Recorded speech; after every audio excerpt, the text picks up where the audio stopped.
नमो भगवते वासुदेवाय। ओम नमो भगवते वासुदेवाय। ओम नमो भगवते वासुदेवाय। नारायणं नमस्कृत्यं नरं चैव नरोत्तमं देवीं सरस्वतीं व्यासं ततो जयन्ति नष्टप्रायेषु भद्रेषु नित्यं भागवतसेवयां भगवती उत्तमश्लोके भक्ति भवति नष्टिके। हरे कृष्ण भक्तानि काले भागवत ಗಮನಿಸಿ. ಹರೇ ಕೃಷ್ಣ.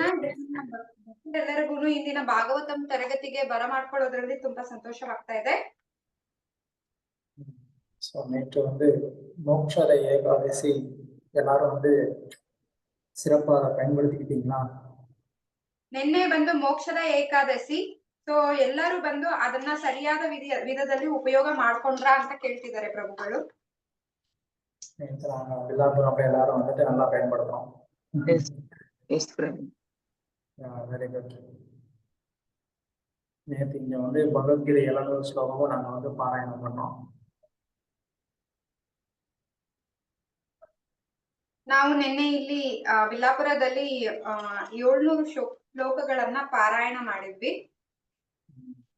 ಎಲ್ಲ ಭಕ್ತರೆಲ್ಲ நல்லா சின்சியரா கலந்துக்கிட்டு எல்லாரும் நல்லா அற்புதமா ஸ்லோகத்தை ரிசைட் பண்ணாங்க.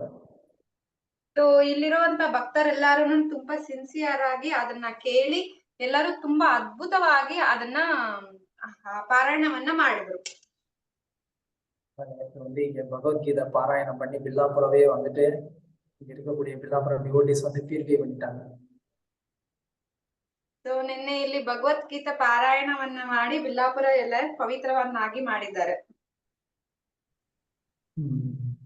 ஓகே.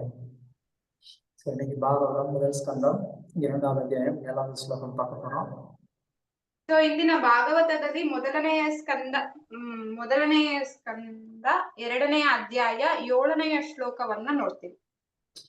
ವಾಸುದೇವೇ ಭಗವತಿ ಭಕ್ತಿ ಯೋಗ ಪ್ರಯೋಜಿತ ಜನಯತಿ ಆಸು ವೈರಾಗ್ಯಂ ಜ್ಞಾನಂ ಚಯ ಅಹೈತುಕಂ.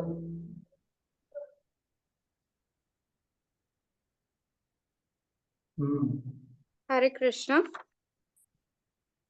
ವಾಸುದೇವೇ ಭಗವತಿ ಭಕ್ತಿ ಯೋಗ ಪ್ರಯೋಜಿತಃ ಜನಯತ್ಯಾಶು ವೈರಾಗ್ಯಂ ಜ್ಞಾನಂಚ ಯದಹೈತುಕಂ. हरे कृष्ण प्रभु. वासुदेवे भगवती भक्ति योग प्रयोजितः जनयत्याशु वैराग्यं ज्ञानं च यदहैतुकम्. श्लोक 7 जगद्गुरु शील प्रभुपाद की जय. वासुदेवे भगवती भक्ति योग प्रयोजितः जनाय तुष वैराग्यं जनं चायदहैतुकम्. हरे कृष्ण प्रभु. हरे कृष्णा प्रभु. नमस्कारम प्रभु. पढ़िकलामा प्रभु. वासुदेवे भगवती भक्ति योग प्रयोजितः जनयति आशु वैराग्यं ज्ञानं च यत् अहैतुकं. थैंक यू प्रभु. हरे कृष्ण. हरे कृष्णा प्रभु. वासुदेवे भगवती भक्ति योग प्रयोजितः जनयत्याशु वैराग्यं ज्ञानं च यदहैतुकम्. हरे कृष्णा प्रभु. हरे कृष्णा प्रभु. नमस्कारम प्रभु. वासुदेवे भगवती भक्ति योग प्रयोजितः जनयति आसु वैराग्यं ज्ञानं च यद् अहैतुकम्. थैंक यू प्रभु. हरे कृष्ण प्रभु. హరే కృష్ణ. దేవాది దేవుడైన శ్రీకృష్ణునకు భక్తియుక్త సేవను గూర్చుట ద్వారా మనుజుడు శీఘ్రముగా నిర్హేతుకమైన జ్ఞానమును జగము నుండి వైరాగ్యమును పొందుచున్నాడు. हरे कृष्णा प्रभु. नमस्कार प्रभु. मौली पेयर पे படிக்கலாமா प्रभु? படிங்க प्रभु. பரமபுருஷ பகவானாகிய ஸ்ரீ கிருஷ்ணருக்கு பக்தி தோண்டாற்றுவதால் ஒருவருக்கு உடனடியாக உன்னத அறிவும் உலக பற்றிலிருந்து விடுதலையும் கிடைக்கிறது. தேங்க்யூ பிரபு. ஹரே கிருஷ்ணா பிரபு. ஓகே, ஸோ இந்த ஸ்லோகத்துடைய அர்த்தத்தை பார்க்கறதுக்கு முன்னாடி பிரபுபாதர் என்ன சொல்றாருன்னு கேட்கலாம். ಸೊ ಈ ಶ್ಲೋಕದ ವಿವರಣೆಯನ್ನ ನೋಡೋದಕ್ಕೆ ಮುಂಚೆ ಪ್ರಭುಪಾದರ ಬಂದು ಭಾಗವತವನ್ನ ಓದೋದ್ರ ಮುಖ್ಯತ್ವವನ್ನ ಏನ್ ಹೇಳ್ತಾರೆ ಅಂತ ನೋಡೋಣ. ஸோ பிரபுபாதர் வந்து தன்னுடைய ஒரு டிசைபிளுக்கு வந்து ஒரு லெட்டர் எழுதியிருக்காரு 74. ಪ್ರಭುಪಾದರ್ ಬಂದು ಅವರ ಭಕ್ತರೊಬ್ಬರಿಗೆ ಶಿಷ್ಯರೊಬ್ಬರಿಗೆ ಅವರು ಪತ್ರವನ್ನ ಬರೆದಿದ್ದಾರೆ. அதுல பிரபுபாதர் வந்து சொல்றாரு, இந்த கோவில் அப்படிங்கிறது எஸ்பெஷலி ஜென்ரலா எல்லா கோவிலுமே வந்து பிரபுபாதர் எல்லா கோவிலையும் வந்து குறிச்சு சொல்றாரு. ಸೊ ಪ್ರಭುಪಾದರು ಎಲ್ಲಾ ದೇವಸ್ಥಾನಗಳನ್ನ ಕುರಿತು ಹೇಳ್ತಾ ಇದ್ದಾರೆ. ஒரு கோவில் அப்படிங்கிறது வந்து எல்லாருக்குமே வந்துட்டு 3 விஷயங்கள் வந்து கொடுக்கக்கூடிய ஒரு இடமா இருக்கணும். ಸೊ ದೇವಸ್ಥಾನ ಅನ್ನುವುದು ಬಂದು ಎಲ್ಲರಿಗೂ ಒಂದು 3 ವಿಷಯಗಳನ್ನ ಕೊಡ್ತಕ್ಕಂತ ಸ್ಥಾನವಾಗಿರ್ಬೇಕು. ஒண்ணு வந்து அவங்களுக்கு பகவானை பத்தின ஞானத்தை கொடுக்கக்கூடியதா இருக்கணும். ಅದರಲ್ಲಿ ಮೊದಲನೆಯದ್ ಬಂದು ಅವರಿಗೆ ಭಗವಂತನ ಜ್ಞಾನವನ್ನ ಕೊಡ್ತಕ್ಕಂಥದ್ದಾಗಿರ್ಬೇಕು. ಜ್ಞಾನವನ್ನ ಕೊಡ್ತಕ್ಕಂಥದ್ದಾಗಿರಬೇಕು. ரெண்டாவது வந்துட்டு பகவானுக்கு சேவை செய்யக்கூடிய சந்தர்ப்பம் அங்க அவங்களுக்கு கிடைக்கணும். ಸೊ ಎರಡನೆಯದು ಬಂದು ಭಗವಂತನ ಸೇವೆಯನ್ನ ಮಾಡ್ತಕ್ಕಂತ ಒಂದು ಸಂದರ್ಭ ಅಲ್ಲಿ ಸಿಗ್ಬೇಕು. மூணாவது அங்க எல்லாருக்குமே வர்றவங்களுக்கு எல்லாம் பிரசாதம் கிடைக்கும். ಮೂರನೆಯದು ಬಂದು ಅಲ್ಲಿ ಬರ್ತಕ್ಕಂತ ಎಲ್ಲರಿಗೂ ಸಹ ಪ್ರಸಾದವು ಸಿಗ್ಬೇಕು. இது கோயில்னா இது வந்து அடிப்படையா இருக்க வேண்டிய விஷயம்னு பிரபுபாதர் வந்து சொல்றாரு. ಸೊ ದೇವಸ್ಥಾನ ಅಂದ್ರೆ ಇದು ಒಂದು ಮುಖ್ಯವಾಗಿ ಇರ್ಬೇಕಾದಂತ ವಿಷಯಗಳು ಅಂತ ಹೇಳ್ತಾರೆ. சோ பகவானை பத்தின ஞானம் அப்படிங்கிறது வந்து எப்படி கிடைக்கும்? ஆச்சாரியர்கள் நமக்காக கொடுத்துருக்கக்கூடிய அந்த கிரந்தங்களை வந்து அங்க நமக்கு வந்துட்டு படிக்க சொல்லி கொடுக்கணும். அதை எப்படி புரிஞ்சுக்கிறதுங்கிறத அங்க கோவில்ல இருக்கிறவங்க நமக்கு வந்து சொல்லி கொடுக்கணும்.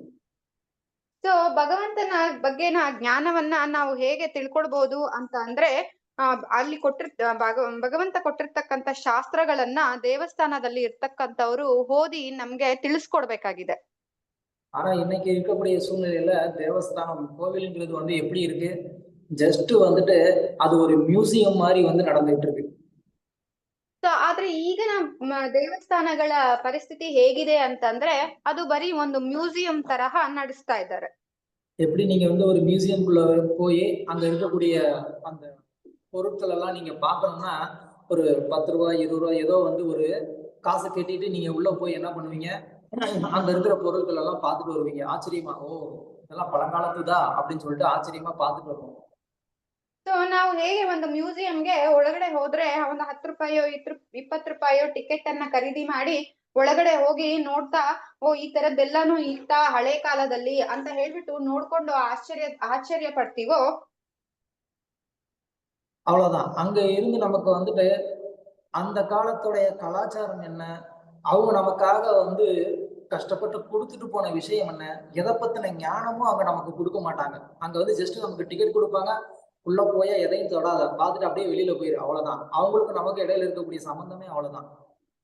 ಸೊ ನಾವು ಮ್ಯೂಸಿಯಂ ಒಳಗಡೆ ಹೋದ್ರೆ ಅಲ್ಲಿ ಬಂದು ನಮ್ಮ ಸಂಬಂಧ ಹೇಗಿರುತ್ತೆ ಅಂತಂದ್ರೆ ಜಸ್ಟ್ ಹೋಗ್ತೀವಿ, ಅಲ್ಲಿ ಏನ್ ಹೇಳ್ತಾರೆ ಹೋಗಿ ಅದನ್ನ ಯಾವ್ದನ್ನು ಟಚ್ ಮಾಡದೆ ನೋಡ್ಕೊಂಡು ಬಂದ್ಬಿಡಿ ಅಂತ ಹೇಳ್ತಾರೆ. ನಾವು ಅಷ್ಟೇ ಅದನ್ನ ಹೋಗಿ ನೋಡ್ಕೊಂಡು ಬಂದ್ಬಿಡ್ತೀವಿ. ಆದ್ರೆ ಅದನ್ನ ನಮ್ಗೆ ಯಾರು ಕೊಟ್ಟಿದ್ದಾರೆ, ಅದು ಯಾವ ಉಪಯೋಗಕ್ಕೋಸ್ಕರ ಕೊಟ್ಟಿದ್ದಾರೆ, ಅದರ ವಿಷಯ ಏನು ನಮ್ಗೆ ಗೊತ್ತಾಗೋದಿಲ್ಲ. அதே மாதிரிதான் தேவஸ்தானத்துக்கும் போறோம். அங்க வந்து ஏதோ 10 ரூபாய் 20 ரூபாய் என்ன பண்றோம், ஒண்ணு அர்ச்சனை டிக்கெட் வாங்குறோம், இல்லைன்னா வந்து பூஜாரி தட்டுல போடுறோம். ಸೊ ಅದೇ ರೀತಿಯಾಗಿ ನಾವು ದೇವಸ್ಥಾನಕ್ಕೆ ಹೋಗ್ತೀವಿ, ದೇವಸ್ಥಾನದಲ್ಲಿ ಅರ್ಚನೆಯ ಟಿಕೆಟ್ ಖರೀದಿ ಮಾಡ್ತೀವಿ. ಇಲ್ಲ ಅಂತಂದ್ರೆ ಪೂಜಾರಿಯ ತಟ್ಟೆಯಲ್ಲಿ ಒಂದು 10 ರೂಪಾಯೋ 20 ರೂಪಾಯೋ ಕಾಣಿಕೆಯನ್ನ ಹಾಕ್ತಿವಿ. இல்ல ரொம்ப கிரௌடடான ஒரு கோவில் அப்படின்னா சீக்கிரம் தரிசனம் பண்றதுக்கு தரிசனத்துக்கு வந்து ஒரு 50 ரூபாய்க்கோ 100 ரூபாய்க்கோ டிக்கெட் வாங்கிட்டு போய் நம்ம பகவானை தரிசனம் பண்றோம். ಇಲ್ಲ, ತುಂಬಾ ರದ್ದಿ ಇರ್ತಕ್ಕಂತ ದೇವಸ್ಥಾನವಾದ್ರೆ ನಾವ್ ಏನ್ ಮಾಡ್ತೀವಿ, ಒಂದ್ 50 ರೂಪಾಯಿಗೋ 100 ರೂಪಾಯಿಗೋ ಬೇಗ ದರ್ಶನ ಮಾಡೋದಕ್ಕೆ ಅಂತ ಹೇಳ್ಬಿಟ್ಟು ಟಿಕೆಟ್ ಅನ್ನ ಖರೀದಿ ಮಾಡಿ ಹೋಗಿ ದರ್ಶನ ಪಡ್ಕೊಂಡ್ ಬರ್ತೀವಿ. இப்போ இந்த மியூசியம்குள்ள போய் நம்ம பார்த்துட்டு வர்றதுக்கும் இந்த கோவில்ல போய் வந்து நம்ம பகவானுடைய அந்த விக்கிரகத்தை நம்ம வந்து சேவிச்சுட்டு வர்றதுக்கு என்ன பெரிய வித்தியாசம் இருக்கு? ಈಗ ಈ ಮ್ಯೂಸಿಯಂ ಅಲ್ಲಿ ಹೋಗಿ ನೋಡ್ಕೊಂಡ್ ಬರೋದಕ್ಕೂ ಮತ್ತೆ ದೇವಸ್ಥಾನದಲ್ಲಿ ಹೋಗಿ ಭಗವಂತನ ದರ್ಶನ ಮಾಡ್ಕೊಂಡ್ ಬರೋದಕ್ಕೂ ಏನು ದೊಡ್ಡದ ವ್ಯತ್ಯಾಸ ಕಾಣ್ತಾ ಇದೆ? ஒரு பெரிய வித்தியாசமும் கிடையாது. ಒಂದು ವ್ಯತ್ಯಾಸನೂ ಅದ್ರಲ್ಲಿಲ್ಲ. நம்ம அங்கேயும் வந்து ஏதோ வந்து ஒரு பொழுதுபோக்குறதுக்காக அந்த இடத்த போய் பார்த்துட்டு வர்றோம். இங்கேயும் வந்து ஏதோ நமக்கு என்னன்னா அட்லீஸ்ட் இங்க வந்து ஒரு மன நிம்மதிக்காக நம்ம உள்ள போறோம். அங்க பகவானுடைய விக்கிரகம் இருக்கு, பார்த்து சாமி கும்பிட்டுட்டு நம்ம வந்துடுறோம். ನಾವು ಮ್ಯೂಸಿಯಂಗೆ ಹೋಗ್ಬೇಕಾದ್ರೆ ಏನೋ ಒಂದು ಸಮಯ ನಮಗೆ ಕಳಿಬೇಕು ಅನ್ನೋ ಒಂದು ಕಾರಣಕ್ಕೆ ನಾವೇನ್ ಮಾಡ್ತೀವಿ, ಮ್ಯೂಸಿಯಂಗೆ ಹೋಗ್ತೀವಿ. ಅದೇ ರೀತಿಯಾಗಿ ದೇವಸ್ಥಾನಕ್ಕೆ ಹೋಗುವಾಗ ಸ್ವಲ್ಪ ಭಕ್ತಿಯಿಂದ ಹೋಗ್ತೀವಿ, ಆದ್ರೆ ದೇವಸ್ಥಾನಕ್ಕೆ ಕೈ ಮುಗಿದು ಮುಗಿದು ನಮಸ್ಕಾರ ಮಾಡ್ಬಿಟ್ಟು ಹೊರಗಡೆ ಬಂದ್ಬಿಡ್ತೀವಿ. பெரிய வித்தியாசம் எதுவும் கிடையாது. நமக்குள்ள எந்த ஒரு பெரிய மாற்றமும் கிடையாது. ನಮ್ಮ ಒಳಗಡೆ ಯಾವುದೇ ಒಂದು ರೀತಿಯಾದಂತ ಮಾರ್ಪಾಟು ಬರ್ತಾ ಇಲ್ಲ. ஏன்னா 2 இடத்துலயுமே நமக்கு வந்துட்டு என்ன கிடைக்கல, அந்த ஞானம் கிடைக்கல. ಯಾಕೆ ಅಂತಂದ್ರೆ 2 ಜಾಗದಲ್ಲೂ ನಮ್ಗೆ ಏನ್ ಸಿಗ್ತಾ ಇಲ್ಲ, ಆ ಜ್ಞಾನ ಅನ್ನೋದು ಸಿಗ್ತಾ ಇಲ್ಲ. சோ கோவில் அப்படின்னு சொன்னா அங்க பகவானை பத்தின அந்த ஞானம், நம்மளை பற்றின ஞானமும் நமக்கு வந்து கிடைக்கணும். ಸೊ ದೇವಸ್ಥಾನ ಅಂತ ಅಂದ್ರೆ ಅಲ್ಲಿ ಭಗವಂತನ ಬಗ್ಗೆಯ ಒಂದು ಜ್ಞಾನ ಮತ್ತೆ ನಮ್ಮ ಬಗ್ಗೆಯೂ ಒಂದು ಜ್ಞಾನ ನಮ್ಗೆ ಸಿಗ್ಬೇಕು. அதனாலதான் அட்லீஸ்ட் குறைஞ்சபட்சம் பிரபுபாதர் நம்மளுடைய இஸ்கான்ல இது வந்து தொடர்ந்து நடக்கணும், தினமும் இது வர்றவங்களுக்கு கிடைக்கணும் அப்படின்னு பிரபுபாதர் வந்து விரும்பினார். ಸೊ ಅದರಿಂದಾನೇ ಪ್ರಭುಪಾದರ್ ಬಂದು ಕಡೆಯ ಪಕ್ಷ ನಮ್ಮ ಇಸ್ಕಾನ್ ದೇವಸ್ಥಾನಗಳಲ್ಲಾದರೂ ಇದನ್ನ ಭಕ್ತರಿಗೆ ಸಿಗೋ ಹಾಗೆ ಮಾಡ್ಬೇಕು. ಪ್ರತಿನಿತ್ಯ ಅಲ್ಲಿಗೆ ಬರ್ತಕ್ಕಂತ ಭಕ್ತರು ಇದರ ಉಪಯೋಗವನ್ನ ಪಡ್ಕೊಳ್ಬೇಕು ಅಂತ ಹೇಳ್ಬಿಟ್ಟು ಈ ರೀತಿಯಾದಂತ ಒಂದು ಈ ರೀತಿ ಅವರು ಸಂಸ್ಥೆಗಳನ್ನ ಸ್ಥಾಪಿಸಿದ್ದಾರೆ. அதனாலதான் பிரபுபாதர் வந்து என்ன பண்ணாரு, பகவத்கீதை, பாகவதம் போன்ற சமஸ்கிருத இலக்கியங்களை எல்லாம் வந்து இங்கிலீஷ்ல டிரான்ஸ்லேட் பண்ணாரு. அதுக்கப்புறம் இங்கிலீஷ்ல இருந்து என்ன பண்ணாங்க, ஒவ்வொரு ಲೋಕಲ್ ಲ್ಯಾಂಗ್ವೇಜ್லயும் வந்து ಟ್ರಾನ್ಸ್ಲೇಟ್ பண்ணிருக்காங்க. ಅದಕ್ಕೆ ಪ್ರಭುಪಾದರು ಏನ್ ಮಾಡಿದ್ರು ಅಂತಂದ್ರೆ, ಭಾಗವತಂ ಮತ್ತೆ ಭಗವದ್ಗೀತೆ ಅನ್ನುವ ಪುಸ್ತಕಗಳಲ್ಲಿ ಗ್ರಂಥಗಳಲ್ಲಿ ಇರ್ತಕ್ಕಂಥ ವಿಷಯವನ್ನೆಲ್ಲಾನು ಇಂಗ್ಲಿಷ್ಗೆ ಮೊದಲು ಅವರು ಟ್ರಾನ್ಸ್ಲೇಟ್ ಮಾಡ್ತಾರೆ.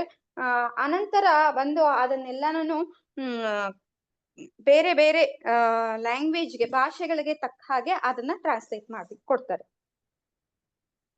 அதனாலதான் பிரபுபாதர் வந்து சொல்றாரு, இந்த இலக்கியங்களை படிக்கிறது ரொம்ப ரொம்ப முக்கியம்.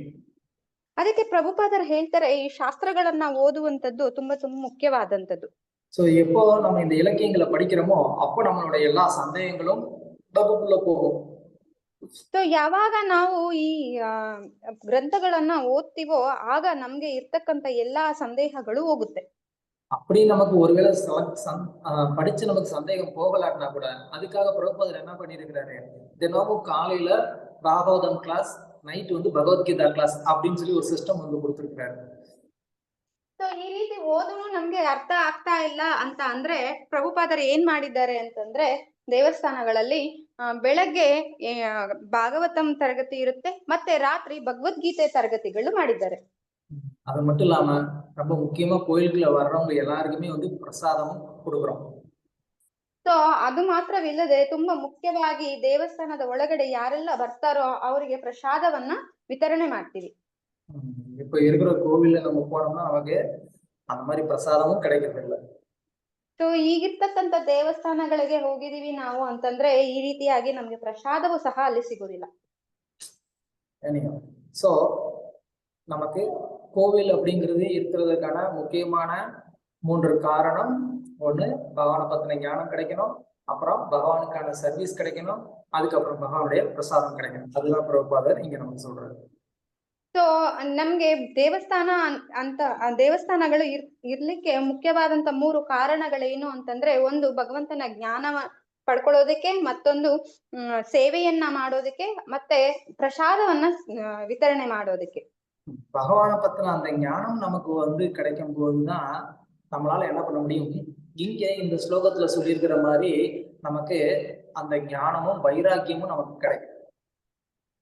ಸೊ ಭಗವಂತನ ಬಗ್ಗೆ ಜ್ಞಾನವನ್ನ ಪಡ್ಕೊಂಡಾಗ ಮಾತ್ರ ಈ ಶ್ಲೋಕದಲ್ಲಿ ಹೇಳಿರೋ ರೀತಿ ಜ್ಞಾನವು ಮತ್ತೆ ವೈರಾಗ್ಯವು ನಮ್ಗೆ ಸಿಗುತ್ತೆ. அப்படி இல்லைன்னா நமக்கு வைராக்கியம் அப்படிங்கிறது வராது. ಆ ರೀತಿ ಇಲ್ಲ ಅಂತಂದ್ರೆ ನಮ್ಗೆ ವೈರಾಗ್ಯ ಅನ್ನೋದು ಬರೋದಿಲ್ಲ. சோ இங்க வந்து என்ன சொல்றாங்க, ஜனயதி ஆசு வைராக்கியம் ஞானம் ஜயத் அகைத்துகம். அதாவது வந்துட்டு பகவான் வாசுதேவே பகவதி பகவானுக்கு பக்தி தொண்டு பண்ணா, ಅಂದ್ರೆ ಈ ಶ್ಲೋಕದಲ್ಲಿ ಹೇಳ್ತಾ ಇದ್ದಾರೆ ಭಗವಂತನಿಗೆ ಭಕ್ತಿಯನ್ನ ಮಾಡಿದಾಗ நமக்கு என்ன கிடைக்கணும்? ನಮ್ಗೆ ಏನ್ ಸಿಗ್ಬೇಕಾಗಿದೆ?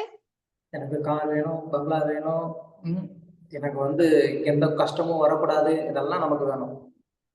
ಸೊ ನಮ್ಗೆ ಕಾರ್ ಬೇಕು, ಬಂಗ್ಲಾ ಬೇಕು, ಯಾವುದೇ ರೀತಿಯಾದಂತ ಕಷ್ಟವೂ ನಮ್ಗೆ ಬರಬಾರ್ದು ಅಂತ ಈ ವಿಷಯಗಳೆಲ್ಲ ನಮಗೆ ಬೇಕಾಗಿದೆ. ஆனா இங்க பக்திக்கான ரிசல்ட் அது வந்து சொல்லல. ಆದ್ರೆ ಇಲ್ಲಿ ಭಕ್ತಿಗೆ ಸಿಗ್ತಕ್ಕಂತ ಫಲ ಅದನ್ನ ಹೇಳಲಿಲ್ಲ. இங்க என்ன சொல்றாங்க அப்படின்னா, பகவானுக்கு பக்தி தொண்டு பண்றதுனால கிடைக்கக்கூடிய ஒரு ரிசல்ட் என்னன்னா ஞானம் வைராக்கியம். ಸೊ ಇಲ್ಲಿ ಏನ್ ಹೇಳ್ತಿದ್ದಾರೆ ಅಂತಂದ್ರೆ ಭಗವಂತನಿಗೆ ಭಕ್ತಿ ಮಾಡುವುದರಿಂದ ನಮ್ಗೆ ಸಿಗ್ತಕ್ಕಂತ ಒಂದು ಫಲವೇನು ಅಂತಂದ್ರೆ ಜ್ಞಾನ ಮತ್ತೆ ವೈರಾಗ್ಯ. அந்த ஞானமும் வைராக்கியமும் எப்போ நமக்கு கிடைக்கும் அப்படின்னு சொன்னா, அகைத்துகி பக்தி, பகவானுக்கு பண்றதுக்கு எந்த விதமான ஒரு காரணமும் இல்லாம பக்தி பண்ணும்போது அப்போ நமக்கு இந்த ஞானமும் வைராக்கியமும் வரும். ಸೊ ಈ ಜ್ಞಾನ ಮತ್ತೆ ವೈರಾಗ್ಯ ನಮ್ಗೆ ಯಾವಾಗ ಸಿಗುತ್ತೆ ಅಂತಂದ್ರೆ ಅಹೈತುಕ ಅಂತಂದ್ರೆ ನಾವು ಯಾವುದೇ ರೀತಿಯಾದಂತ ಒಂದು ಕಾರಣವಿಲ್ಲದೆ ಭಗವಂತನಿಗೆ ಭಕ್ತಿ ಮಾಡ್ಬೇಕಾದ್ರೆ ಇದು ಸಿಗುತ್ತೆ ನಮ್ಗೆ. பக்தி தொண்டு அப்படிங்கிறது வந்து வெறும் சென்டிமெண்ட் கிடையாது. ಭಕ್ತಿ ಅನ್ನೋದು ಬಂದ್ಬಿಟ್ಟು ಬರೀ ಸೆಂಟಿಮೆಂಟ್ ಅಲ್ಲ, அதே நேரத்துல பக்தியில வந்து சென்டிமெண்ட் அவசியம். ಅದೇ ಸಮಯದಲ್ಲಿ ಭಕ್ತಿಯಲ್ಲಿ ಸೆಂಟಿಮೆಂಟು ಸಹ ಅವಶ್ಯಕತೆ ಇದೆ. ಚೈತನ್ಯ ಮಹಾಪ್ರಭು வந்து சொல்றாரு, மதனம் கத்கத ருத்தயா கிரா புலகை நிச்சிதம். சைத்தன்ய மகாபிரபு என்ன சொல்றாரு, எப்போ பகவானுடைய நாமங்களை சொல்லி அந்த நாமத்துல இருக்கக்கூடிய அந்த சுவையை வந்து அனுபவிச்சு என்னுடைய நாக்கு வந்து அப்படியே வந்து தடுமாறுதான் பகவானுடைய நாமத்தை சொல்ல முடியாம. ಸೊ ಚೈತನ್ಯ ಮಹಾಪ್ರಭು ಹೇಳ್ತಾ ಇದ್ದಾರೆ, ಯಾವಾಗ್ಲೂನು ಭಗವಂತನ ನಾಮವನ್ನ ಹೇಳಿ ನನ್ನ ನಾಲಿಗೆ ಬಂದು ಭಗವಂತನ ನಾಮವನ್ನ ಹೇಳೋದಕ್ಕೆ ತಡ ಮಾಡ್ಬೇಕು ಅಂತ ಹೇಳಿ. அதே நேரத்துல பகவானுடைய அந்த நாமங்களை கேட்டு பகவானுடைய அந்த கதைகளை கேட்டு ஒரு பக்தருடைய கண்கள்ல வந்து அப்படியே கண்ணீர் பெருக்கெடுத்து ஓடணும்னு சொல்லி ಚೈತನ್ಯ ಮಹಾಪ್ರಭು வேண்டுறாரு, எனக்கு அது மாதிரி கிடைக்கணும் அப்படின்னு. ಅದೇ ರೀತಿಯಾಗಿ ಭಗವಂತನ ಬಗ್ಗೆ ಕೇಳ್ಬೇಕಾದ್ರೆ, ಭಕ್ತಿ ಮಾಡ್ಬೇಕಾದ್ರೆ, ಭಕ್ತರ ಬಗ್ಗೆ ಕೇಳ್ಬೇಕಾದ್ರೆ ನನ್ನ ಕಣ್ಣಲ್ಲಿ ನೀರು ಹಾಗೆ ನದಿಯ ತರ ಹರಿಬೇಕು ಅಂತ ಹೇಳ್ತಿದ್ದಾರೆ. யுகாயுதம் நிமேஷேன சச்சுஷா பிராருஷாயுதம். ஓ கிருஷ்ணா, ஒரு நிமிடம் உன்னைய வந்து நான் பார்க்கல, உன்னைய நான் பார்த்துட்டேன் அப்படின்னு சொன்னா அது வந்து எனக்கு வந்து ஒரு யுகம் மாதிரி இருக்கணும் அப்படின்னு ஒருத்தருக்குள்ள அந்த மாதிரியான ஒரு உணர்வு வரணும்னு ಚೈತನ್ಯ ಮಹಾಪ್ರಭು வேண்டுறாரு. ಸೊ ಚೈತನ್ಯ ಮಹಾಪ್ರಭು ಇಲ್ಲಿ ಬೇಡ್ಕೊಳ್ತಾ ಇದ್ದಾರೆ, ಒಂದು ಯುಗ ಬಂದು ಒಂದು ನಿಮಿಷವಾಗ್ಬೇಕು ಅಂತ ಹೇಳ್ಬಿಟ್ಟು. நமக்கு வந்து என்னன்னா அப்படியே உள்டா, ஒரு மணி நேரம் நம்ம வந்துட்டு இந்த கிளாஸ் கேட்கணும் அப்படின்னு சொன்னா நம்ம டைம் பார்த்துட்டே இருக்கோம், எப்ப கிளாஸ் முடிப்பாரு ப்ரோ, என்ன இன்னைக்கு ரொம்ப லேட்டா போயிட்டு இருக்கு அப்படின்னு. ಸೊ ನಾವು ಇದಕ್ಕೆ ತುಂಬಾ ವ್ಯತಿರೇಕವಾಗಿದ್ದೀವಿ. ನಾವೇನ್ ಮಾಡ್ತೀವಿ, ಒಂದ್ ಕ್ಲಾಸ್ ಏನಾದ್ರೂ ಒಂದ್ ಸ್ವಲ್ಪ ಲೇಟ್ ಆಯ್ತು ಅಂತಂದ್ರೆ ಯೋಚನೆ ಮಾಡ್ತಾ ಇರ್ತೀವಿ, ಪ್ರಭು ಏನು ಕ್ಲಾಸ್ ತುಂಬಾ ಲೇಟ್ ಮಾಡ್ತಿದಾರಲ್ವಾ ಇವತ್ತು ಅಂತ ಹೇಳಿ. எனக்கு நல்லா ஞாபகம் இருந்தா நாங்க இருக்கும் போது வந்துட்டு காலையில பாரதா கிளாஸ்ல அங்க உட்காந்துருப்போம், கிளாஸ் கொடுத்துட்டு இருப்பாங்க, நாங்க வந்துட்டு அப்படியே வாட்ச் பார்த்துட்டே இருப்போம். ಸೊ ವೃಂದಾವನದಲ್ಲಿ ಪ್ರಭುಗಳು ಇರ್ಬೇಕಾದ್ರೆ ಅಲ್ಲಿ ಭಾಗವತಂ ತರಗತಿಗೆ ಹೋಗ್ತಾ ಇದ್ರು. ಅಲ್ಲಿ ಭಾಗವತಂ ತರಗತಿ ತಗೊಳ್ಬೇಕಾದ್ರೆ ಅವ್ರು ಕುತ್ಕೊಂಡಿರ್ತಿದ್ರು, ಆದ್ರೆ ವಾಚ್ ನ ನೋಡ್ತಾನೆ ಇರ್ತಿದ್ರು. 9 மணிக்கு கரெக்டா வந்து கிளாஸ் முடிக்கணும் கோயில்ல. ಸೊ 9 ಗಂಟೆಗೆ ಕರೆಕ್ಟ್ ಆಗಿ ತರಗತಿಯನ್ನ ಮುಗಿಸ್ಬೇಕು ದೇವಸ್ಥಾನದಲ್ಲಿ. வேற யாராவது வந்து லேட்டா கிளாஸ் எடுத்தாங்கன்னா நாங்களாம் கம்ப்ளைண்ட் பண்ணிடுவோம், இந்த மாதிரி இவங்க லேட்டா கிளாஸ், இவங்க வந்து கிளாஸ் லேட்டா முடிக்கிறாங்க, அதனால இனிமே அவங்களுக்கு கிளாஸ் கொடுக்க சான்ஸ் கொடுக்காதீங்கன்னு சொல்லிடுவோம். ಸೊ ಯಾರಾದ್ರೂ ತರಗತಿಯನ್ನ ಲೇಟ್ ಆಗಿ ಮುಗಿಸಿದಾರೆ ಅಂತಂದ್ರೆ ಅವರೆಲ್ಲ ಪ್ರಭುಗಳೆಲ್ಲ ಕಂಪ್ಲೇಂಟ್ ಮಾಡ್ತಿದ್ರಂತೆ, ಅವರು ಈ ರೀತಿಯಾಗಿ ತರಗತಿಯನ್ನ ಲೇಟ್ ಆಗಿ ಮುಗಿಸ್ತಾ ಇದ್ದಾರೆ, ಅದಕ್ಕೆ ಅವ್ರಿಗೆ ಒಂದು ಅವಕಾಶವನ್ನ ನೀಡಬೇಡಿ ಅಂತ. அதுதான் என்னைய மாதிரி ஆளுங்களுடைய ஒரு நிலைமை. ಪ್ರಭುಗಳು ಹೇಳ್ತಾ ಇದ್ದಾರೆ, ಅದೇ ನಮ್ಮ ರೀತಿಯಾದಂತ ಒಂದು ವ್ಯಕ್ತಿಯ ಪರಿಸ್ಥಿತಿ. ஆனா சைத்தன்ய மகாபிரபு என்ன சொல்றாரு, ஒரு நிமிடம் பகவானை வந்து மறந்துட்டா அது எனக்கு ஒரு யுகம் மாதிரி இருக்கு அப்படின்னு வந்து சைத்தன்ய மகாபிரபு சொல்றாரு. ಆದ್ರೆ ಚೈತನ್ಯ ಮಹಾಪ್ರಭು ಇಲ್ಲಿ ಹೇಳ್ತಿದ್ದಾರೆ, ನಾನು ಒಂದು ನಿಮಿಷ ಕಾಲ ನಿಮ್ಮನ್ನ ಮರ್ತಿದೀನಿ ಅಂತಂದ್ರೆ ಅದು ನನ್ಗೆ ಒಂದು ಯುಗವಾಗುತ್ತೆ ಅಂತ ಹೇಳ್ತಿದ್ದಾರೆ. அப்போ ஒண்ணு பகவானை நினைச்சு இப்படி கண்கள்ல கண்ணீர் வர்றது வந்து கரெக்ட்னு சொல்ல வரீங்களா, இது சென்டிமெண்ட்னு சொல்ல வரீங்களா, என்ன சொல்ல வரீங்க? ಈಗ ನೀವು ಹೇಳಿ, ಭಗವಂತನನ್ನ ನೆನೆಸಿ ಕಣ್ಣಲ್ಲಿ ನೀರ್ ಬರ್ತಕ್ಕಂಥದ್ದು ಸೆಂಟಿಮೆಂಟ್ ಅಂತೀರಾ ಇಲ್ಲ ಬೇರೆ ಏನಾದ್ರು ಅಂತೀರಾ? அவங்க கிட்ட நான் கேட்கல. என்ன சொல்ல வரேன்னா, பகவானை நினைச்சு நம்ம கண்கள்ல கண்ணீர் விடுறது அது கரெக்டா, இல்லைன்னா அது வந்து ஜஸ்ட் சென்டிமெண்ட்னு சொல்லிட்டு அதை வந்து வேணான்னு சொல்ல வரீங்களா? ಸೊ ಭಗವಂತನನ್ನ ನೆನೆಸಿ ಕಣ್ಣಲ್ಲಿ ನೀರು ಬರ್ತಕ್ಕಂಥದ್ದು ಸೆಂಟಿಮೆಂಟ್ ಅಂತ ಹೇಳ್ತೀವಾ, ಇಲ್ಲ ಅಂತಂದ್ರೆ ಅದನ್ನ ನೆನೆಸ್ಕೊಂಡು ಇದು ಬೇಡ ಅಂತ ಹೇಳ್ಬಿಟ್ಟು ಬಿಟ್ಬಿಡ್ತೀವ? எது கரெக்ட்? ಯಾವ್ದು ಕರೆಕ್ಟ್? இந்த ஸ்லோகத்துல வந்து என்ன சொல்றாங்க, ஞானமும் வைராக்கியமும் இருக்கணுங்கிறாங்க. ஞானமும் வைராக்கியமும் இருக்கிற இடத்துல எப்படி வந்து சென்டிமெண்ட் இருக்கும்? ಸೊ ಈ ಶ್ಲೋಕದಲ್ಲಿ ಹೇಳ್ತಾ ಇದ್ದಾರೆ ಜ್ಞಾನ ಮತ್ತೆ ವೈರಾಗ್ಯವಿರ್ಬೇಕು ಅಂತ ಹೇಳ್ಬಿಟ್ಟು. ಜ್ಞಾನ ಮತ್ತೆ ವೈರಾಗ್ಯ ಇರುವಂತ ಒಂದು ಸ್ಥಳದಲ್ಲಿ ಹೇಗೆ ಸೆಂಟಿಮೆಂಟ್ ಇರುತ್ತೆ? சென்டிமெண்டா இருக்கிற இடத்துல ஞானம் இருக்குமா? ಸೆಂಟಿಮೆಂಟ್ ಆಗಿ ಇರ್ತಕ್ಕಂಥ ಸ್ಥಳದಲ್ಲಿ ಜ್ಞಾನವಿರುತ್ತಾ? ஞானம் இருக்காது. ಜ್ಞಾನ அதனாலதான் ಇರುವುದಿಲ್ಲ. சைத்தன்ய மகாபிரபு வந்து வாரணாசி போயிருந்தப்போ அங்க நிறைய சன்னியாசிகள் எல்லாம் வந்து என்ன பண்ணாங்க, அத்வைத சன்னியாசிகள் அவங்க எல்லாம் வந்து ஒண்ணு கூடி வேதாந்தங்களை வந்து சர்ச்சை பண்ணிக்கிட்டு இருந்தாங்க. ಸೊ ಅದರಿಂದನೇ ಚೈತನ್ಯ ಮಹಾಪ್ರಭು ವಾರಣಾಸಿಗೆ ಹೋಗ್ಬೇಕಾದ್ರೆ ಅಲ್ಲಿ ಅದ್ವೈತ ಸನ್ಯಾಸಿಗಳು, ತುಂಬಾ ಜನ ಸನ್ಯಾಸಿಗಳು ಸೇರಿ ವೇದಗಳನ್ನ ಚರ್ಚೆ ಮಾಡ್ತಾ ಇದ್ರು. அப்போ சைதன்ய மகாபிரபு அவரையும் வந்து அந்த மீட்டிங் வந்து கூப்பிட்டுருந்தாங்க. ಸೊ ಚೈತನ್ಯ ಪ್ರಭುಗಳನ್ನ ಸಹ ಆ ಸಭೆಗೆ ಕರೆದಿದ್ರು. ஆனா சைத்தன்ய மகாபிரபு அந்த மீட்டிங்க்கு உள்ள போகாம அவர் வெளியிலே வந்துட்டு உட்காந்துக்கிட்டாரு. ಚೈತನ್ಯ ಮಹಾಪ್ರಭು ಆ ಸಭೆಯ ಒಳಗಡೆ ಹೋಗ್ದಿರಾ ಹೊರಗಡೆನೆ ಕೂತಿದ್ರು. சைத்தன்ய மகாபிரபு கேட்டாங்க, ஏன் நீங்க வந்து உள்ள வரல, நீங்க ஒரு சன்னியாசி, நீங்க நல்லா வந்து சாஸ்திரம் கற்று தேர்ந்தவர், நீங்க வந்து உள்ள வந்து வேதாந்தங்களுடைய விசாரத்துல நீங்க கலந்துக்க வேண்டாமா அப்படின்னு கேட்டாங்க.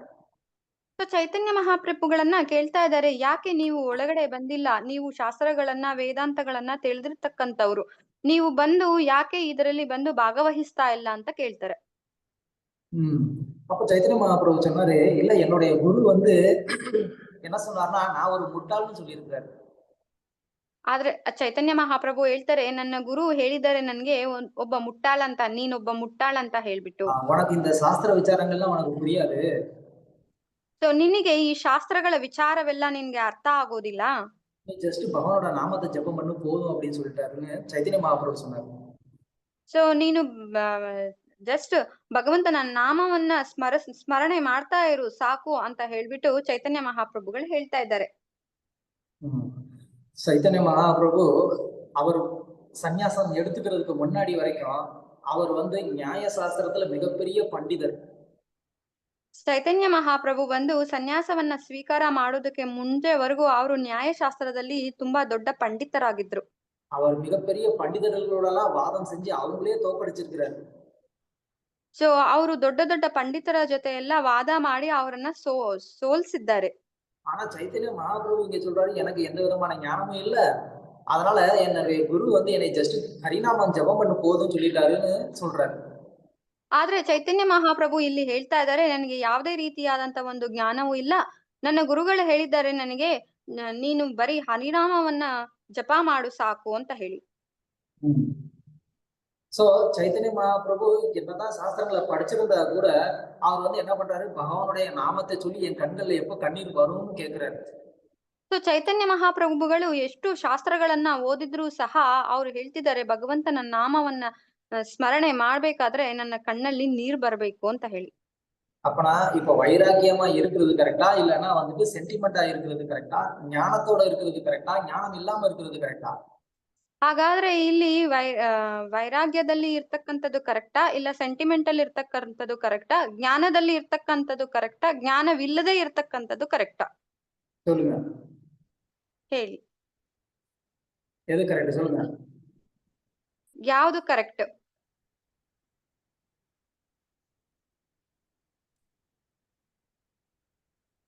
கிருஷ்ண ஒண்ணுமே இருக்கு உணர்வுல பிரபு. கிருஷ்ண உணர்வுல இருந்தா எல்லாமே கரெக்ட் தான் பிரபுஜி. கிருஷ்ண உணர்வுலதான் வந்து ஞானத்தோட இருக்கணும்னு நீங்க சொல்றேன். அதுதான் நான் இப்ப கேக்குறேன், அந்த ஞானம் வேணுமா வேண்டாமான்னு. இருந்தா தானே எல்லாத்தையும் சொல்லுங்க, வேற யாராவது பதில் சொல்லுங்க. సెంటిమెంట్ ఉంటేనే కదా ప్రభు అది కండ్ల నీళ్ళు వచ్చేది. கிருஷ்ணரை பத்திய ஞானம் வேணும் பிரபுஜி. அந்த ஞானத்துல வந்து நம்ம வைராகியமா இருப்போம். Okay, very good. ஞானம் வைராகியம் இருந்தாதான் பக்தி பிரேமம் வரும். பிரேமம் வந்தாதான் கண்ணுல ஜலம் வரும்.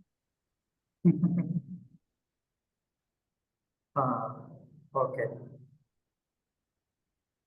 வேற ஏதாவது பதில்? கிருஷ்ணா பிரபு, ம். ஞானம்ங்கிறது இந்த அளவுக்கு என்ன, படிக்காத பாமரர்கள் கூட அவங்களுக்கு வந்து இந்த மாதிரி ஒரு சாஸ்திரம் இதை பத்தி எல்லாம் தெரியாது. ஆனா அவங்களோட பக்தி பயங்கர பிரேம பக்தியா நம்ம நிறைய இந்த கதைகள்ல பார்த்திருக்கோம்ல பிரபு, ஜனாபாய் இந்த மாதிரி இவங்க எல்லாம். அப்ப அதுக்கு அவங்க பிரேமம் இருந்தா போதும் அப்படின்னு தோணுது Prabhu. Okay, very good, correct. நீங்க சொல்ற ఎగ్జాంపుల్లోட சொல்றது కరెక్ట్. Very good. వేరే ఏதாவது பதில்? అంత మదజీ ఏం చెప్పారు? సెంటిమెంట్ ఉంటేనే కదా ప్రభు కండ్ల నీళ్ళు వచ్చేది, లేకుంటే వచ్చేలే కదా. Very good. సెంటిమెంట్ లేదంటే ఎలా నీరు వస్తుంది? జ్ఞానం ఉంది అంటే నీరు వస్తుందియా?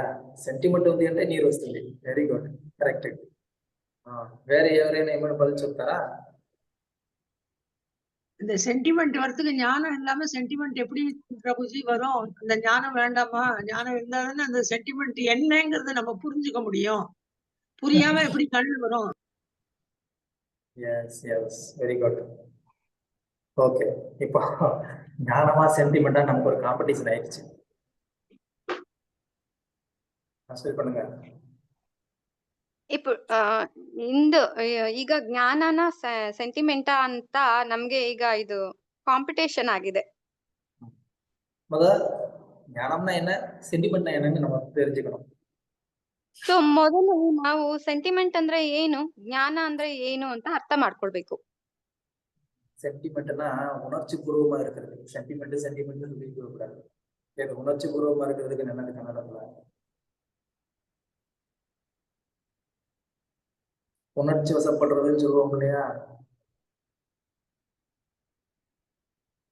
தெரியுமா தெரியுதுன்னு தெரியாதா தெரியாது சொல்லுங்க. தெரியல பிரபு. சரி, பரவாயில்ல.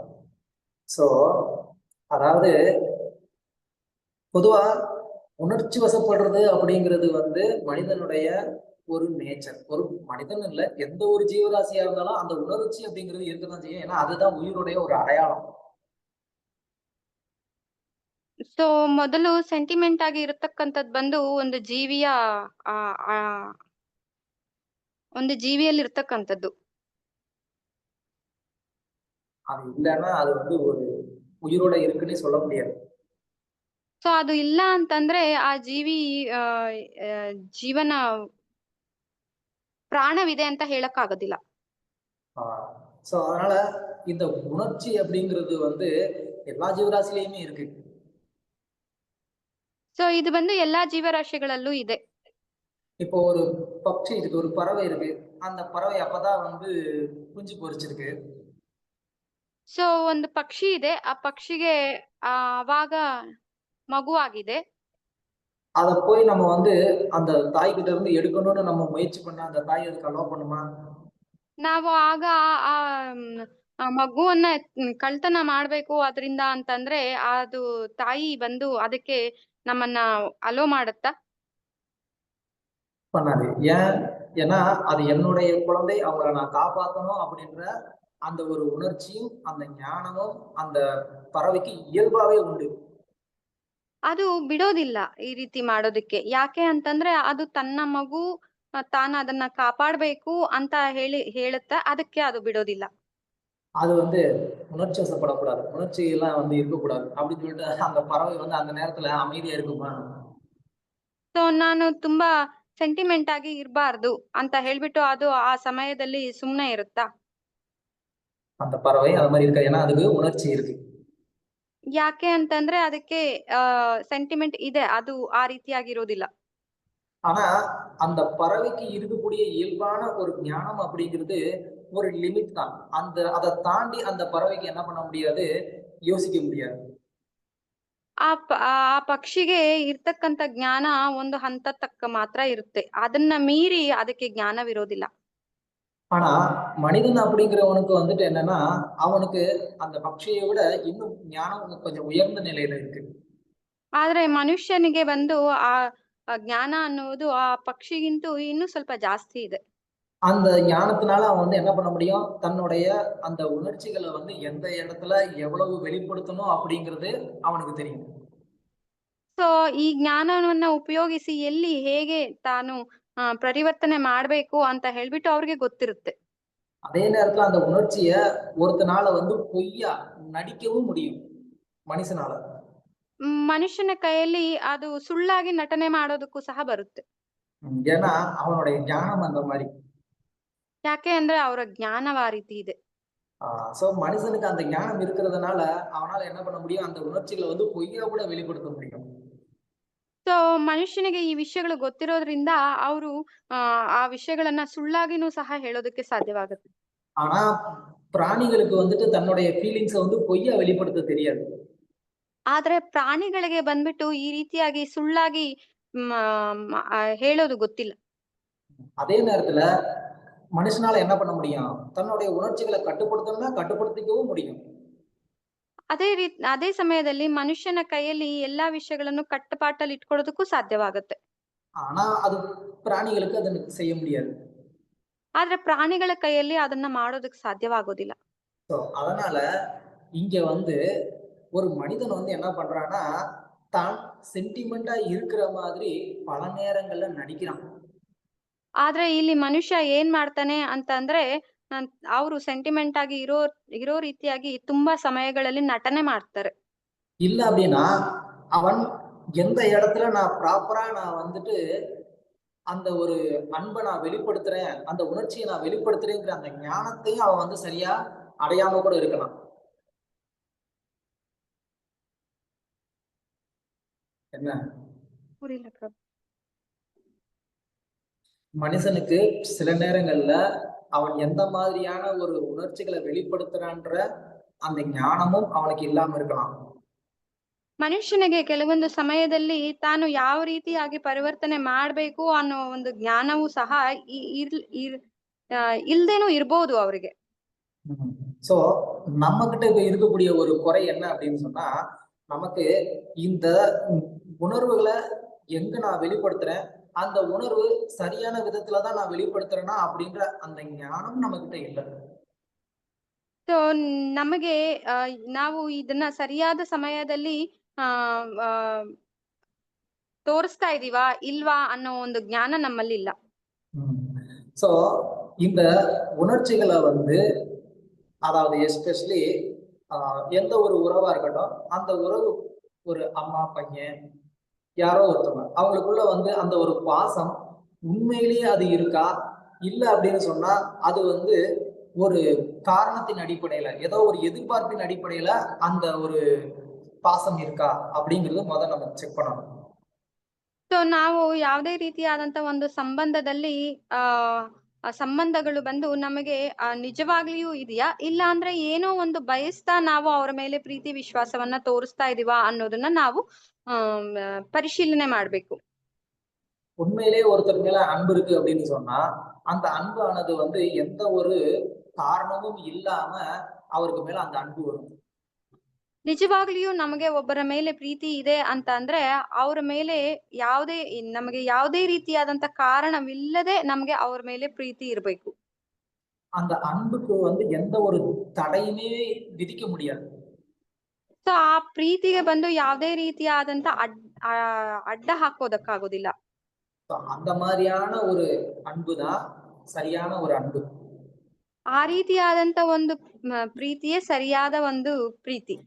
அந்த ஒரு பிரீத்தி, அந்த ஒரு அன்பு வந்து எப்ப வரும் அப்படின்னு சொன்னா, அந்த உறவை பற்றின சரியான ஒரு ஞானம் இருக்கும்போதுதான் வரும். ಸೊ ಈ ರೀತಿಯಾದ ಒಂದು ಪ್ರೀತಿ ನಮ್ಗೆ ಯಾವಾಗ ಬರುತ್ತೆ ಅಂತಂದ್ರೆ ನಮ್ಗೆ ಇರ್ತಕ್ಕಂತ ಸಂಬಂಧಗಳ ಬಗ್ಗೆನ ಜ್ಞಾನವಿದ್ರೆ ಮಾತ್ರ ಬರುತ್ತೆ. அந்த ஞானம் சரியா இல்லை அப்படின்னு சொன்னா அப்ப அந்த அன்புலையும் வந்துட்டு ஒரு கலப்படம் இருக்கும். ಸೊ ಆ ಜ್ಞಾನ ನಮ್ಗೆ ಸರಿಯಾಗಿ ಇಲ್ಲ ಅಂತಂದ್ರೆ ಆ ಪ್ರೀತಿ ವಿಶ್ವಾಸದಲ್ಲೂ ಸಹ ನಂಬಿಕೆ ಇರೋದಿಲ್ಲ. இப்ப நமக்கு பகவானுக்கு மேல அந்த உண்மையான ஒரு அன்பு வரல. ஏன் அப்படின்னு சொன்னா ಈಗ ನಮ್ಗೆ ಭಗವಂತನ ಮೇಲೆ ನಿಜವಾದಂತ ಒಂದು ಪ್ರೀತಿ ಬಂದಿಲ್ಲ. ಯಾಕೆ ಅಂತಂದ್ರೆ ஏன்னா பகவானை பத்தின முழு ஞானம் நமக்கு இல்லை. ಭಗವಂತನ ಬಗ್ಗೆನ ಸಂಪೂರ್ಣ ಜ್ಞಾನ ನಮಗೆ ಇಲ್ಲ. பகவானுக்கு நான் எப்படி வந்து பூர்ணமான ஒரு அன்பை நான் வெளிப்படுத்துறது அப்படிங்கிறது நமக்கு தெரியல. ಸೊ ಭಗವಂತನಿಗೆ ನಾನು ಹೇಗೆ ಪೂರ್ಣವಾದಂತ ಒಂದು ಪ್ರೇಮವನ್ನ ತೋರ್ಸೋದು ಅನ್ನೋ ವಿಷಯ ನಮಗೆ ಗೊತ್ತಿಲ್ಲ. அந்த ஞானம் இல்லாததுனால நான் இப்ப வந்து பகவானுக்கு மேல ஒரு அன்பு நான் வெளிப்படுத்துறேன். ஆனாலும் அந்த அன்பு வந்து உண்மையானது கிடையாது. அது வந்து ஒரு கலப்படமானது. ಸೊ ಆ ಜ್ಞಾನ ಇಲ್ದಿರೋ ಕಾರಣ ನಾನು ಭಗವಂತನ ಮೇಲೆ ಒಂದು ಪ್ರೀತಿಯನ್ನ ತೋರಿಸ್ತೀನಿ, ಆದ್ರೆ ಅದು ನಿಜವಾದದ್ದಲ್ಲ. ಅದರಲ್ಲಿ ಅದು ಕಳಂಕವಾಗಿರತಕ್ಕಂಥದ್ದು. அது எப்படி பிரபு நீங்க சொல்லலாம் அது கலப்படமானது அப்படின்னு சொல்லி கேட்கலாம். ಸೊ ನಾವು ಕೇಳ್ಬೋದು ಇಲ್ಲಿ, ಅದು ಹೇಗೆ ಪ್ರಭು ನೀವು ಹೇಳ್ಬೋದು ಅದು ಬಂದು ಕಳಂಕವಾಗಿದೆ ಅಂತ ಹೇಳಿ. ஏன்னா பகவானுக்கு மேல கம்ப்ளீட்டான ஒரு பிரேமை ஒரு அன்பு வந்துருச்சு அப்படின்னு சொன்னா அப்போ நமக்கு வந்துட்டு பகவானை தவிர இந்த உலகத்துல நமக்கு வேற எதுவுமே வந்து இம்பார்ட்டண்டா இருக்காது. ಸೊ ಭಗವಂತನ ಮೇಲೆ ನಮ್ಗೆ ಸಂಪೂರ್ಣವಾದಂತ ಪ್ರೇಮೆ ಮತ್ತು ನಂಬಿಕೆ ಬಂದಿದೆ ಅಂತ ಅಂದ್ರೆ ಭಗವಂತನನ್ನ ಬಿಟ್ಟು ಈ ಪ್ರಪಂಚದಲ್ಲಿ ನಮಗೆ ಬೇರೆ ಯಾವುದು ಇರೋದಕ್ಕೆ ಸಾಧ್ಯವಿಲ್ಲ. பகவானுடைய நாமத்தை கேட்கறதுல இருக்கக்கூடிய ஒரு சுவை நமக்கு வேற எதுலயும் வராது. ಭಗವಂತನ ನಾಮವನ್ನ ಕೇಳಿಸ್ಕೊಳ್ಳೋದ್ರಲ್ಲಿ ಇರ್ತಕ್ಕಂತ ಒಂದು ಸಂತೋಷ ಬೇರೆ ಯಾವ್ದ್ರಲ್ಲೂ ಸಿಗೋದಿಲ್ಲ. பகவானுடைய அந்த திருவிக்கிரகத்தை சேவிக்கிற ஆனந்தத்துல அதை விட வேற ஒரு ஆனந்தம் நமக்கு கிடைக்காது. ಭಗವಂತನ ವಿಗ್ರಹಕ್ಕೆ ಸೇವೆ ಮಾಡುವುದರಲ್ಲಿ ಸಿಗ್ತಕ್ಕಂತ ಒಂದು ಆನಂದನ್ನ ಬಿಟ್ಟು ಬೇರೆ ಏನು ಬೇಕಾಗಿರೋದಿಲ್ಲ. பகவானை பத்தின கதைகளை கேட்கறதுல ஆனந்தம் இருக்கு, அதுக்கு மேல வேற ஒரு ஆனந்தம் நமக்கு இருக்குன்னு நமக்கு எண்ணம் வராது. ಸೊ ಭಗವಂತನ ಕಥೆಗಳನ್ನ ಕೇಳಿಸೋದ್ರಲ್ಲಿ ಆನಂದ ಸಿಗುತ್ತಲ್ವಾ, ಅದನ್ನ ಬಿಟ್ಟು ಬೇರೆ ಇನ್ನೊಂದು ಬೇಕು ಅನ್ನೋದು ನಮ್ಗೆ ಅನ್ಸೋದಿಲ್ಲ.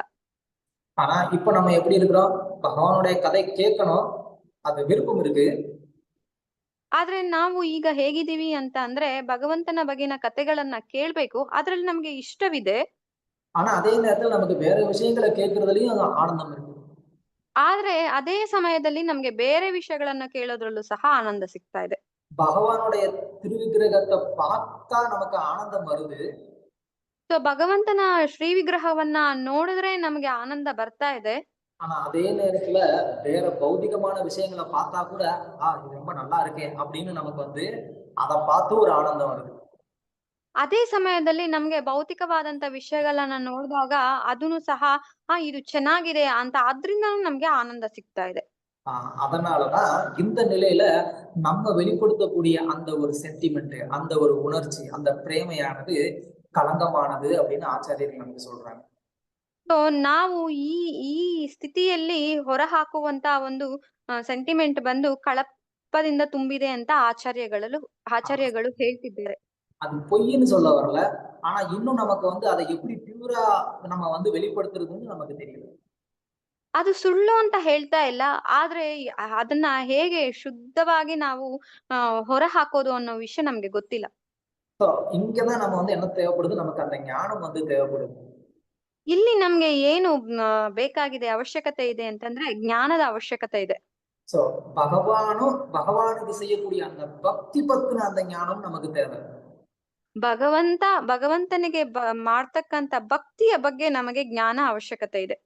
அதனாலதான் நமக்கு ரூப கோஸ்வாமின்ற ஆச்சாரியர் வந்து பக்தி ரசாமிர்த சிந்து அப்படின்னு சொல்லி பக்தியை பத்தின ஒரு ஞானத்தை வந்து முழுசா வந்து அந்த கிரந்தத்துல கொடுத்திருக்கிறாரு. ಅದರಿಂದನೇ ರೂಪ ಗೋಸ್ವಾಮಿಗಳು ಬಂದು ಭಕ್ತಿ ರಸಾಮೃತ ಸಿಂಧು ಅನ್ನುವ ಒಂದು ಗ್ರಂಥದಲ್ಲಿ ಭಕ್ತಿ ಹೇಗೆ ಇರ್ಬೇಕು ಅಂತ, ಹೇಗೆ ಮಾಡ್ಬೇಕು ಅಂತ ಹೇಳಿ ಅದರಲ್ಲಿ ಸಂಪೂರ್ಣವಾದಂತ ವಿಷಯವನ್ನ ಹೇಳಿದ್ದಾರೆ. சோ பகவானை பத்தி தெரிஞ்சுக்கணுங்கிற ஒரு ஆர்வத்துல சிலர் என்ன பண்ணிடுறாங்க, முழுவதுமா அப்படியே ஞான மார்க்கமாவே போயிடுறாங்க.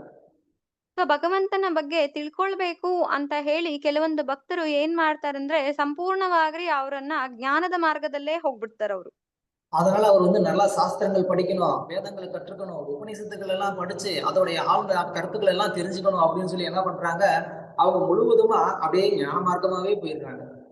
ಸೊ ಅದರಿಂದ ಅವ್ರು ಏನ್ ಮಾಡ್ತಾರೆ, ವೇದಗಳನ್ನ ಓದ್ಬೇಕು, ಶಾಸ್ತ್ರಗಳನ್ನ ತಿಳ್ಕೊಳ್ಬೇಕು, ಉಪನ್ಯಾಸಗಳನ್ನ ಓದ್ಬೇಕು, ಅದ್ರಲ್ಲಿ ಇರ್ತಕ್ಕಂಥ ಸಂಪೂರ್ಣ ವಿವರಣೆಯನ್ನ ಅರ್ಥ ಮಾಡ್ಕೊಳ್ಬೇಕು ಅಂತ ಹೇಳ್ಬಿಟ್ಟು ಅವರು ಸಂಪೂರ್ಣವಾಗಿ ಆ ಜ್ಞಾನವನ್ನ ಪಡೆಯೋ ಮಾರ್ಗದಲ್ಲೇ ಇರ್ತಾರೆ.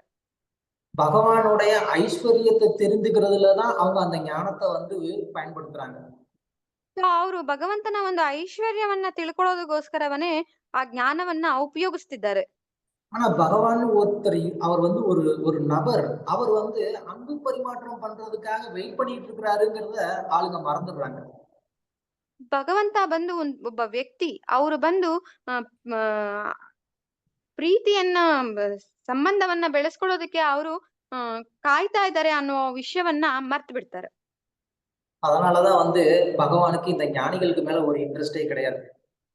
ಅದಕ್ಕೆ ಜ್ಞಾನಿಗಳಿಗೆ ಭಗವಂತನ ಮೇಲೆ ಅವ್ರಿಗೆ ಒಂದು ಕುತೂಹಲವೇ ಇಲ್ಲ. ஆனா அதை விட ரொம்ப எளிமையான ஒரு பக்தர் சாஸ்திரங்களை படிக்கிறதுனா கூட பகவான் கூட வந்து அந்த உண்மையான அந்த அன்பு பரிமாற்றம் பண்றதுக்கு ரெடியா இருக்கிறார் இல்லையா, அதனால பகவான் அந்த பக்தர்கள் பக்கமே வந்து இருக்கிறாரு. புரியல. எளிமையான சிம்பிள் டிவோட்டிஸ் வந்து பகவானுக்கு மேல அந்த உண்மையான அந்த அன்பை வெளிப்படுத்துறதுனால பகவான் எப்போதும் அவங்க ಪಕ್ಕದಲ್ಲಿ இருக்கிறார். ಸೊ ಸಾಧಾರಣವಾದಂತ ಒಬ್ಬ ಭಕ್ತರು ಇರ್ತಾರಲ್ವಾ, ಅವರು ತುಂಬಾ ಪ್ರೀತಿಯನ್ನ ಭಗವಂತನಿಗೆ ತೋರಿಸೋದ್ರ ಕಾರಣವಾಗಿ ಭಗವಂತ ಬಂದು ಅವರಿಗೆ ಅವರ ಪಕ್ಕದಲ್ಲಿ ಇರ್ತಾರೆ. வெறுமனே இந்த ஞானத்தை மட்டுமே எடுத்துக்கிறவங்க என்ன பண்றாங்க, பகவானுக்கு வந்து பக்தி செய்யணுங்கிற, அதாவது ஒரு உண்மை அந்த அன்பு பரிமாற்றத்தோட பக்தி பண்ணணுங்கிறதே அவங்களுக்கு வந்து தெரியாம போயிடும். ಸೊ ಕೆಲವರು ಜ್ಞಾನವನ್ನ ಮಾತ್ರ ತಿಳ್ಕೊಳ್ಳೋದ್ರಲ್ಲಿ ಇರ್ತಕ್ಕಂಥವ್ರಿಗೆ ಭಗವಂತನಿಗೆ ಪ್ರೀತಿಯಿಂದ ಸೇವೆಯನ್ನ ಮಾಡ್ಬೇಕು ಅನ್ನೋ ವಿಷಯನ ಮರ್ತು ಬಿಡ್ತಾರೆ. யார் ஒருத்தவங்க வந்து பகவானுக்கு உண்மையான அந்த அன்பு பண்றாங்களோ பகவான் என்ன பண்றாரு, அவங்களோட அவர் வந்து அதே விதத்துல அந்த அன்பு பரிமாற்றம் பண்றாரு. ಸೊ ಭಗವಂತನಿಗೆ ಯಾರು ತುಂಬಾ ಪ್ರೀತಿಯಿಂದ ಸೇವೆಯನ್ನ ಸಲ್ಲಿಸ್ತಾರೋ ಭಗವಂತ ಅವ್ರ ಜೊತೆನೂ ಸಹ ಅದೇ ರೀತಿಯಾದಂತ ಒಂದು ಸಂಬಂಧವನ್ನ ಬೆಳೆಸ್ಕೊಳ್ತಾರೆ. இதுக்கு நம்ம வந்து பல கதைகள் நம்ம வந்து பார்க்கலாம். ಸೊ ಇದಕ್ಕೆ ಬಂದ್ಬಿಟ್ಟು ನಾವು ತುಂಬಾ ಕಥೆಗಳನ್ನ ನೋಡ್ಬೋದು. ಅಲರ್ನಾಥ್ அப்படின்னு சொல்லி ஒரு கோவில் இருக்கு பூரி பக்கத்துல. ಅಲರ್ನಾಥ್ ಅಂತ ಹೇಳ್ಬಿಟ್ಟು ಒಂದು ದೇವಸ್ಥಾನವಿದೆ ಪೂರಿ ಜಗನ್ನಾಥ್ ಪಕ್ಕದಲ್ಲಿ. அங்க வந்து ஒரு பிராமணர் வந்து அங்க இருக்கக்கூடிய அந்த விக்கிரகத்துக்கு வந்து சேவை பண்ணிட்டு இருக்கிறாரு. ಸೊ ಅಲ್ಲಿ ಒಬ್ಬ ಬ್ರಾಹ್ಮಣರು ಬಂದು ಅಲ್ಲಿ ಇರ್ತಕ್ಕಂತ ಒಂದು ವಿಗ್ರಹಕ್ಕೆ ಸೇವೆಯನ್ನ ಸಲ್ಲಿಸ್ತಾ ಇರ್ತಾರೆ. தினமும் அவர் வந்து பகவானுக்கு பூஜை பண்ணுவாரு, நல்லா வந்து பகவானுக்கு வந்துட்டு ನೈವೇದ್யம் பண்ணுவாரு. ಪ್ರತಿನಿತ್ಯ ಅವರು ಭಗವಂತನಿಗೆ ಪೂಜೆಯನ್ನ ಮಾಡ್ತಾರೆ, ನೈವೇದ್ಯವನ್ನ ಇಡ್ತಾ ಇರ್ತಾರೆ. அந்த மாதிரி அவர் வந்து சின்சியரா வந்து பகவானுக்கு அதாவது அந்த சேவையை பண்ணிட்டு இருக்கிறாரு. ಸೊ ಅವರು ತುಂಬಾ ಶ್ರದ್ಧೆಯಿಂದ ಭಗವಂತನ ಸೇವೆಯನ್ನ ಮಾಡ್ತಾ ಇದ್ದಾರೆ. ஒரு நாள் அவர் வந்து ஊருக்கு போக வேண்டிய ஒரு கட்டாயம் ஏற்படுது. ಸೊ ಒಂದು ದಿವಸ ಅವ್ರೆ ಊರಿಗೆ ಹೋಗ್ಬೇಕು ಅಂತ ಒಂದು ಪರಿಸ್ಥಿತಿ ಬಂದಿದೆ ಅವರಿಗೆ. அப்போ அவர் வந்து ஒரு 3 நாள் சேவை செய்ய முடியாத ஒரு நிலைமை ஏற்படுது. ಅವರು ಒಂದು 3 ದಿವಸ ಭಗವಂತನಿಗೆ ಸೇವೆ ಮಾಡೋದಕ್ಕೆ ಸಾಧ್ಯವಾಗೋದಿಲ್ಲ. இப்ப என்ன பண்றாரு, தன் வீட்டுல அவருடைய சின்ன பையன் இருக்கிறான். ಅವರ ಮನೆಯಲ್ಲಿ ಅವರ ಚಿಕ್ಕ ಮಗನಿದ್ದಾನೆ. அவர் சொல்றாரு, இந்த மாதிரி நான் ஊருக்கு போறேன், நீ என்ன பண்ணு, பகவானுக்கு அட்லீஸ்ட் தினமும் நைவேத்தியம் நீ பண்ணு அப்படின்னு சொல்லி சொல்றாரு. ಸೊ ಅವ್ರು ಹೇಳ್ತಾರೆ, ನಾನು ಈ ರೀತಿಯಾಗಿ ಊರಿಗೆ ಹೋಗ್ತೀನಿ, ನೀನೇನ್ ಮಾಡ್ತೀಯಾ, ಕನಿಷ್ಠ ಪಕ್ಷ ಭಗವಂತನಿಗೆ ನೈವೇದ್ಯವನ್ನಾದ್ರೂ ಇಡು ಅಂತ ಹೇಳ್ತಾರೆ. ಸರಿಯಪ್ಪ, எப்படி பண்ணணும்னு சொல்லுங்க, நான் பண்றேன் அப்படின்னு சொன்னான். ಸೊ ಅವ್ರು ಹೇಳ್ತಾರೆ, ಸರಿ ಅಪ್ಪ ನೀವು ಹೇಗೆ ಹೇಳ್ತೀರೋ ಹಾಗೆ ಮಾಡ್ತೀನಿ ಅಂತ ಹೇಳ್ತಾರೆ. ಸೊ அவர் வந்து என்ன மாதிரி வந்து நைவேத்தியம் பண்ணணும்னு சொல்லி கொடுத்துட்டு அவர் ஊருக்கு போயிட்டாரு. ಸೊ ಅವರು ಯಾವ ರೀತಿಯಾಗಿ ನೈವೇದ್ಯವನ್ನ ಭಗವಂತನಿಗೆ ನೀಡ್ಬೇಕು ಅನ್ನೋದನ್ನ ಹೇಳ್ಕೊಟ್ಟು ಅವರು ಊರಿಗೆ ಹೊರಟಿದ್ದಾರೆ. ಅಮ್ಮ வந்து சமைச்சு கொடுக்குறாங்க, போய் நைவேத்தியம் பண்ணிட்டு வான்னு. ಅಮ್ಮ ಬಂದು ಅಡಿಗೆಯನ್ನ ಮಾಡಿ ಹುಡುಗನ ಕೈಯಲ್ಲಿ ಕೊಡ್ತಿದ್ದಾರೆ, ನೈವೇದ್ಯವನ್ನ ಮಾಡಿ ಬಾ ಅಂತ. இவர் பையன் போய் வந்து பகவானுக்கு நைவேத்தியம் பண்ணிட்டு அவர் முன்னாடி வச்சு, பகவானே தயவு செய்து நீங்க வந்து சாப்பிடுங்க அப்படின்னு சொல்றாங்க. ಸೊ ಈ ಹುಡುಗ ಏನ್ ಮಾಡ್ತಾನೆ, ನೈವೇದ್ಯವನ್ನ ತೆಗೆದುಕೊಂಡು ಹೋಗಿ ಭಗವಂತನ ಮುಂದೆ ಇಟ್ಟು ಭಗವಂತನಲ್ಲೇ ಪ್ರಾರ್ಥನೆಯನ್ನ ಮಾಡ್ತಾ ಇದ್ದಾನೆ, ನೀವು ಇದನ್ನ ಸ್ವೀಕಾರ ಮಾಡಿ ಅಂತ. அதை வச்சுட்டு அவன் வெளியில போயிட்டு அவன் ஃப்ரெண்ட்ஸுங்களோட விளையாட போயிட்டான். ಸೊ ಆನಂತರ ಅವರು ಬಂದು ಹೊರಗಡೆ ಹುಡುಗರ ಜೊತೆ ಆಟ ಆಡೋದಕ್ಕೆ ಹೊರಟಿದ್ದಾನೆ. கொஞ்ச நேரம் கழிச்சு திரும்ப வந்து பார்த்தான், அவன் பகவான் முன்னாடி வச்சிருந்த அந்த போகா அப்படியே இருக்கு. ಸೊ ಒಂದ್ ಸ್ವಲ್ಪ ಸಮಯದ ನಂತರ ಬಂದು ಹಿಂದಿರುಗಿ ಬಂದು ನೋಡ್ತಾ ಇದ್ದಾನೆ, ಭಗವಂತನ ಮುಂದೆ ಇಟ್ಟಿರ್ತಕ್ಕಂಥ ಭೋಗ ಹಾಗೇ ಇದೆ. அப்ப அவன் கேட்டான், ஏன் நீ சாப்பிடலையா? நீ சாப்பிடுன்னு எங்க அப்பா சொன்னாரு, நீ ஏன் இன்னும் சாப்பிடாம இருக்க? ಸೊ ಅವ್ರು ಕೇಳ್ತಾ ಇದ್ದಾರೆ, ನೀನ್ ಯಾಕೆ ಇನ್ನೂ ತಿಂದಿಲ್ಲ, ನೀನ್ ತಿಂತೀಯಾ ಅಂತ ಹೇಳಿ ಅಪ್ಪ ಹೇಳಿದ್ದಾರೆ ಅಂತ. ஒருவேளை எங்க அப்பா கொடுத்தாதான் சாப்பிடுவியா, நான் கொடுத்தா சாப்பிட மாட்டேயா? ಸೊ ನೀನು ನಮ್ಮ ತಂದೆ ಕೊಟ್ರೆ ಮಾತ್ರ ಸ್ವೀಕಾರ ಮಾಡ್ತೀಯಾ, ನಾನು ಕೊಟ್ರೆ ನೀನು ತಿನ್ನೋದಿಲ್ವಾ ಅಂತ ಕೇಳ್ತಿದ್ದಾನೆ. அதனால நீ தயவு செஞ்சு நீ சாப்பிடணும் அப்படின்னு சொல்லிட்டு பகவான் வந்து ஃபோர்ஸ் பண்றான் அவன். ಸೊ ಅವರು ಕಡ್ಡಾಯವಾಗಿ ಕೇಳ್ತಾ ಇದ್ದಾರೆ, ನೀನು ತಿನ್ಲೇಬೇಕು, ತಿನ್ನು ಅಂತ ಹೇಳಿ. பகவான் வந்து எதுவும் பேசாம அமைதியா இருக்கிறாரு. ಸೊ ಭಗವಂತ ಏನು ಮಾತಾಡದೆ ಸುಮ್ಮನೆ ಇದ್ದಾರೆ. அவன் வந்து அழுகுறான், நீ சாப்பிடலன்னா எங்க அம்மா வந்து என்னை திட்டுவாங்க, நீ வந்து ஒழுங்கா நெய்வேத்தியம் பண்ணலன்னு சொல்லி, அதனாலதான் பகவான் சாப்பிடலன்னு சொல்லி என்னை திட்டுவாங்க, தயவு செஞ்சு நீ சாப்பிடு அப்படின்னு சொல்லி அடம் பிடிக்கிறான். ಸೊ ಅವನು ಅಳ್ತಾ ಹೇಳ್ತಾ ಇದ್ದಾರೆ, ಅಮ್ಮ ನನ್ನನ್ನ ಬೈತಾರೆ, ನೀನು ಸರಿಯಾಗಿ ನೈವೇದ್ಯ ಮಾಡ್ಲಿಲ್ಲ, ಅದಕ್ಕೆ ಭಗವಂತ ಇದನ್ನ ತಿಂದಿಲ್ಲ ಅಂತ ಹೇಳ್ತಿದ್ದಾರೆ. அப்ப பகவான் வந்து பேசுறாரு, இந்த பாருப்பா, நான் வந்து சாப்பிடக்கூடாது, சாப்பிட்டா உனக்கு தான் பிரச்சனை அப்படின்னு. ಸೊ ಆಗ ಭಗವಂತ ಮಾತಾಡ್ತಿದ್ದಾರೆ, ನಾನ್ ಬಂದು ತಿನ್ಬಾರ್ದು, ತಿಂದ್ರೆ ನಿನಗೆ ಒಂದು ಕಷ್ಟ ಬರುತ್ತೆ ಅಂತ. அதெல்லாம் ஒண்ணும் இல்ல, நீ சாப்பிடு அப்படின்னு சொல்லி அவன் வந்து கட்டாயப்படுத்துறான். பகவான் சாப்பிடுறாரு ஃபுல்லாத்தையும். ಸೊ ಆ ಭಗವಂತನಿಗೆ ತುಂಬಾ ಕಡ್ಡಾಯ ಮಾಡ್ತಾರೆ, ನೀನ್ ತಿನ್ಲೇಬೇಕು ಅಂತ ಹೇಳ್ಬಿಟ್ಟು ಅವರು ತಿಂತಾರೆ. அப்புறமா அவன் வந்து ரொம்ப சந்தோஷமா, தேங்க்யூ, நீ வந்து சாப்பிட்டதுக்கு ரொம்ப நன்றி அப்படின்னு சொல்லிட்டு அந்த பாத்திரத்தை எடுத்து வீட்டுக்கு போயிட்டான். ಸೊ ಅನಂತರ ಬಂದು ಆ ಪಾತ್ರವನ್ನ ತೆಗೆದುಕೊಂಡು, ನೀನು ತಿಂದಿದ್ದಕ್ಕೆ ತುಂಬಾ ಸಂತೋಷ ಅಂತ ಹೇಳ್ಬಿಟ್ಟು ಮನೆಗೆ ಹೊರಟಿದ್ದಾರೆ. அம்மா வந்து கேக்குறாங்க, என்னடா பிரசாதம் எங்க அப்படின்னு கேக்குறாங்க. ಅಮ್ಮ ಕೇಳ್ತಾ ಇದ್ದಾರೆ, ಪ್ರಸಾದವೆಲ್ಲಿ ಅಂತ. பிரசாதமா? என்ன பிரசாதம்? அதான் பகவான் சாப்பிட்டாரே அப்படின்னு சொல்றான். ಸೊ ಭಗವಂತ ತಿಂದಿದಾರಲ್ಲ, ಏನ್ ಪ್ರಸಾದ ಇದೆ ಇದ್ರಲ್ಲಿ ಅಂತ ಕೇಳ್ತಿದ್ದಾರೆ. அம்மா வந்து யோசிச்சாங்க, அப்படியா, என்னது, ஒருவேளை யாரும் ஃப்ரெண்ட்ஸுங்களோட சேர்ந்து சாப்பிட்டுட்டு வந்துட்டானா, சரி பரவாயில்லன்னு விட்டுட்டாங்க. ಸೊ ಅಮ್ಮ ಯೋಚನೆ ಮಾಡ್ತಾನೆ, ಏನಂತ ಹೇಳ್ಬಿಟ್ಟು, ಯಾರೋ ಗೆಳೆಯರ ಜೊತೆ ಸೇರಿ ತಿನ್ಬಿಟ್ಟು ಬಂದ್ಬಿಟ್ಟಿದಾನಾ ಅಂತ ಹೇಳ್ಬಿಟ್ಟು ಸರಿ ಅಂತ ಬಿಟ್ಬಿಡ್ತಾರೆ. அது மாதிரி வந்துட்டு 2வது நாளும் நடக்குது, அதே மாதிரியே 3வது நாளும் நடக்குது. ಸೊ ಇದೇ ರೀತಿಯಾಗಿ 2ನೇ ದಿವಸನೂ ನಡೆದಿದೆ, 3ನೇ ದಿವಸನೂ ನಡೆದಿದೆ. 4வது நாள் அப்பா வந்துட்டாரு. ಸೊ 4ನೇ ದಿವಸ ಅಪ್ಪ ಬಂದಿದ್ದಾರೆ. அப்பா கிட்ட அவங்க அம்மா, அதாவது அவருடைய மனைவி சொல்றாங்க, இந்த மாதிரி உங்க பையன் தினமும் போய் நைவேத்தியம் பண்றேங்கிறான், ஆனா எதுவும் பிரசாதம் வீட்டுக்கு கொண்டு வரதே இல்ல, கேட்டா பகவான் சாப்பிட்டாருங்கிறான், ஏதோ வந்து இவன் தப்புன்ற மாதிரி தெரியுது, கொஞ்சம் என்னன்னு கவனிங்க அப்படின்னு சொல்றாங்க. ಸೊ ಅವರ ಹೆಂಡತಿ ಅವ್ರ ಹತ್ರ ಹೇಳ್ತಾ ಇದ್ದಾರೆ, ಪ್ರತಿನಿತ್ಯ ನೈವೇದ್ಯವನ್ನ ಮಾಡ್ಬಿಟ್ಟು ನಿನ್ನ ಮಗ ಬರ್ಬೇಕಾದ್ರೇನೆ ಅದನ್ನ ಖಾಲಿ ಮಾಡಿ ಬರ್ತಿದ್ದಾರೆ, ಕೇಳಿದ್ರೆ ಭಗವಂತ ತಿಂದಿದ್ದಾರೆ ಅಂತ ಹೇಳ್ತಿದ್ದಾನೆ, ಏನೋ ತಪ್ಪು ನಡೀತಾ ಇದೆ, ನೀವ್ ಅದನ್ನ ಗಮನಿಸಿ ಅಂತ ಹೇಳಿ. அப்போ சரி, இன்னைக்கு அவன் கையிலேயே கொடுத்து விடு, அவனை வந்து நீ எப்படி நைவேத்தியம் பண்றான், என்ன நடக்குதுன்னு நான் பாக்குறேன் அப்படின்னு சொல்றாரு. ಸೊ ಇವತ್ತೂ ಸಹ ನೈವೇದ್ಯವನ್ನ ಅವರ ಕೈಯಲ್ಲೇ ಕೊಡು, ಅವ್ರು ಹೇಗೆ ನೈವೇದ್ಯವನ್ನ ಮಾಡ್ತಾರೆ ಅಂತ ಹೇಳ್ಬಿಟ್ಟು ನಾನ್ ನೋಡ್ತೀನಿ ಅಂತ ಹೇಳ್ತಾರೆ. சோ அன்னைக்கு வந்து அவனே வந்து நைவேத்தியம் பண்ண போறான்.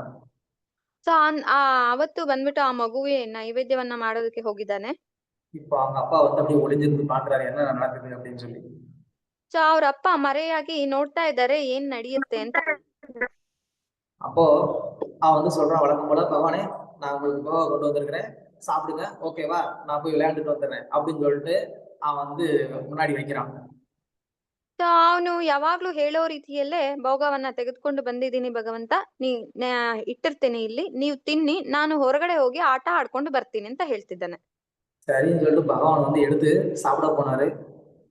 ಸರಿ ಅಂತ ಹೇಳ್ಬಿಟ್ಟು ಭಗವಂತ ಬಂದು ಅದನ್ನ ತೆಗೆದು ತಿನ್ನೋದಕ್ಕೆ ಹೋಗ್ತಿದ್ದಾರೆ. அந்த ஒளிஞ்சுக்கிட்டு இருந்த அந்த பிராமணன் வந்து என்ன பண்ணான், வந்து டக்குன்னு பகவான் கையை பிடிச்சிட்டான்.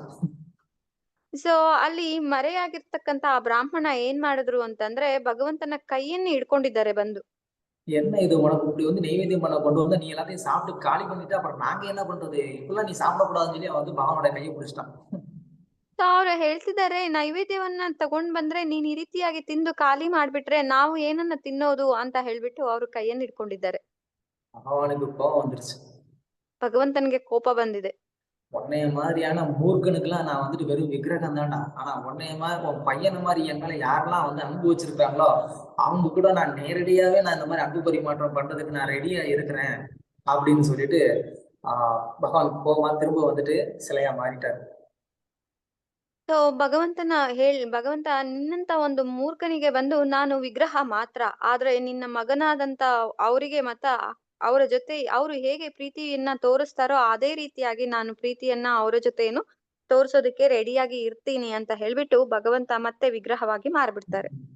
பகவான் வந்து கோவில்ல ஏன் வந்து சிலையா இருக்கிறாரு விக்கிரகமா இருக்கிறாரு அப்படின்னா அதுக்கு காரணம் என்னன்னா, ಸೊ ಭಗವಂತ ಯಾಕೆ ದೇವಸ್ಥಾನದಲ್ಲಿ ಸೆಲೆಯಾಗಿ ವಿಗ್ರಹವಾಗಿ ಇದ್ದಾರೆ, ಅದಕ್ಕೆ ಕಾರಣವೇನಂತಂದ್ರೆ பகவான் வந்து நேரடியா சுயமா அங்க அவர் வந்து என்ன பண்ண முடியும், எல்லாருக்குமே வந்து காட்சி கொடுக்க முடியும். ಸೊ ಭಗವಂತ ನೇರವಾಗಿ ಸ್ವಯಂ ಆಗಿ ಬಂದು ಎಲ್ಲರಿಗೂ ಅಲ್ಲಿ ಅವರ ದರ್ಶನವನ್ನ ನೀಡೋದಕ್ಕೆ ಸಾಧ್ಯವಾಗುತ್ತೆ. ஆனா இந்த மாதிரியான மூர்க்கர்களுக்கு பகவான் வந்து என்ன பண்றாரு, அவங்களுக்கு விக்கிரகமா தான் காட்சி கொடுக்குறாரு. ಆದ್ರೆ ಈ ರೀತಿಯಾದಂತ ಮೂರ್ಖರಿಗೆ ಅವರು ವಿಗ್ರಹವಾಗಿ ತಿಳಿತಾರೆ.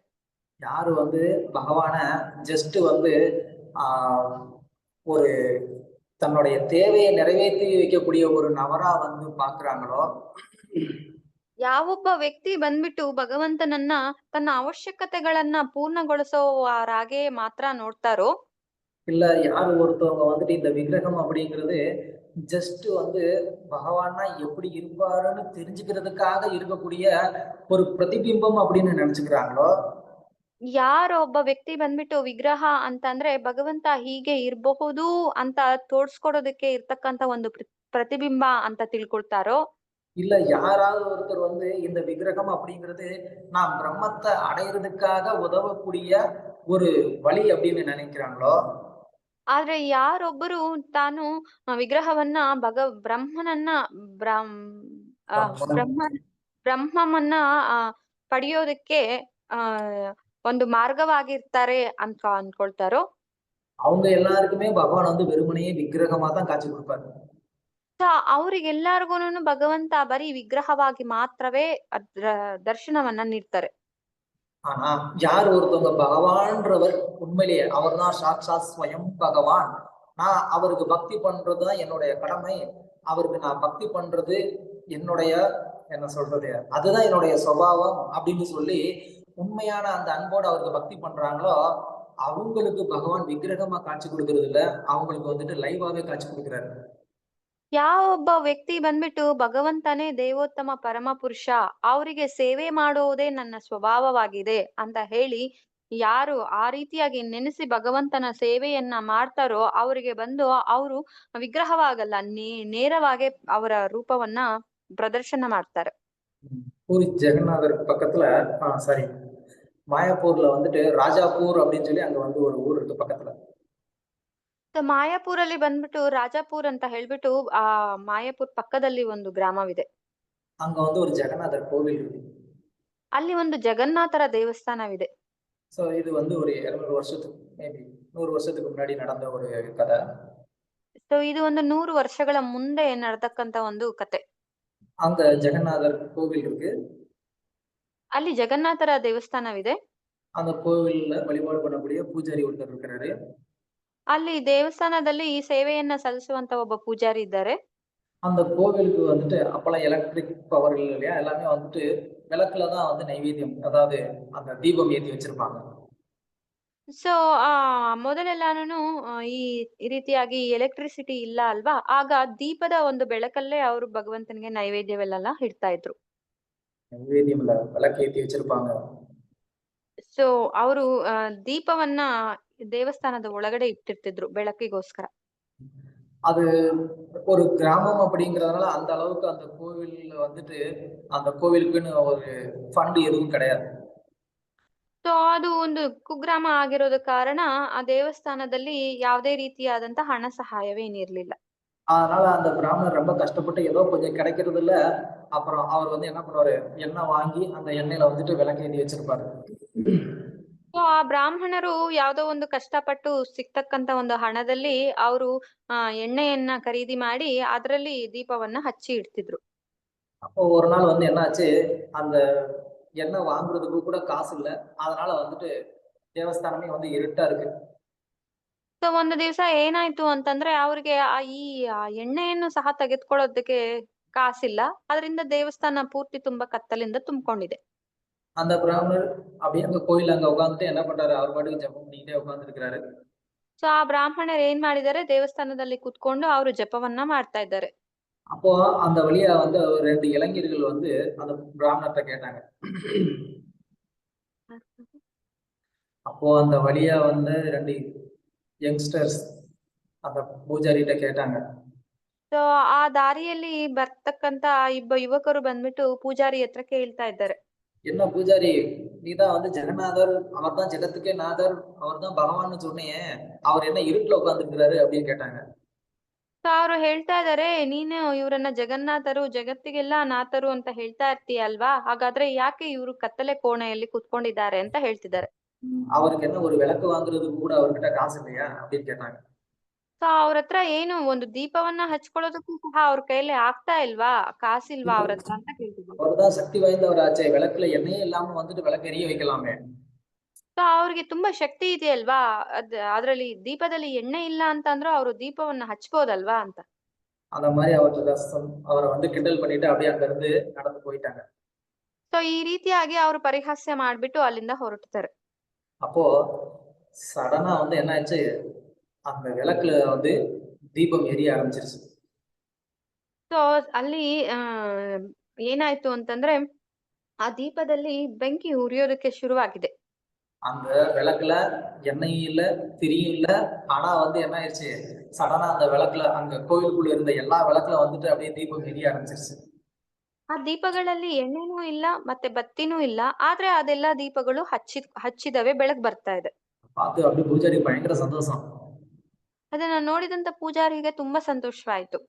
உடனே அவன் வெளியில போயிட்டு அந்த பசங்களை விட்டாடே, வாங்கடா இங்க. ಸೊ ಅವ್ರು ತಕ್ಷಣ ಹೊರಗಡೆ ಹೋಗಿ ಆ ಯುವಕರನ್ನ ಕರೀತಾರೆ, ಬನ್ನಿ ಇಲ್ಲಿ ಅಂತ. ஜெகநாதரை கிண்டல் பண்றீங்க, ಜಗನ್ನಾಥರನ್ನ ಪರಿಹಾಸ ಮಾಡ್ತಿದ್ದೀರಾ, வாங்கடா இங்க அப்படி கூப்பிட்டாரு. ಬನ್ನಿ ಇಲ್ಲಿ ಅಂತ ಕರೀತಾರೆ. அங்க வந்து பார்த்தா அப்படியே கோயில் ஃபுல்லா வந்து விளக்கு எரிஞ்சிட்டு இருக்கு. ಸೊ ಅಲ್ಲಿ ಬಂದು ಅವರು ನೋಡಿದ್ರೆ ದೇವಸ್ಥಾನ ಪೂರ್ತಿ ದೀಪಗಳು ಹಚ್ಚಿದೆ. பார்த்து அவங்களுக்கே ஆச்சரியம், எப்படி சடனா இவ்வளவு விளக்கு வந்து எரியுது, அப்படியே எண்ணெய் இல்லாமலே எப்படி எரியுது அப்படின்னு சொல்லி.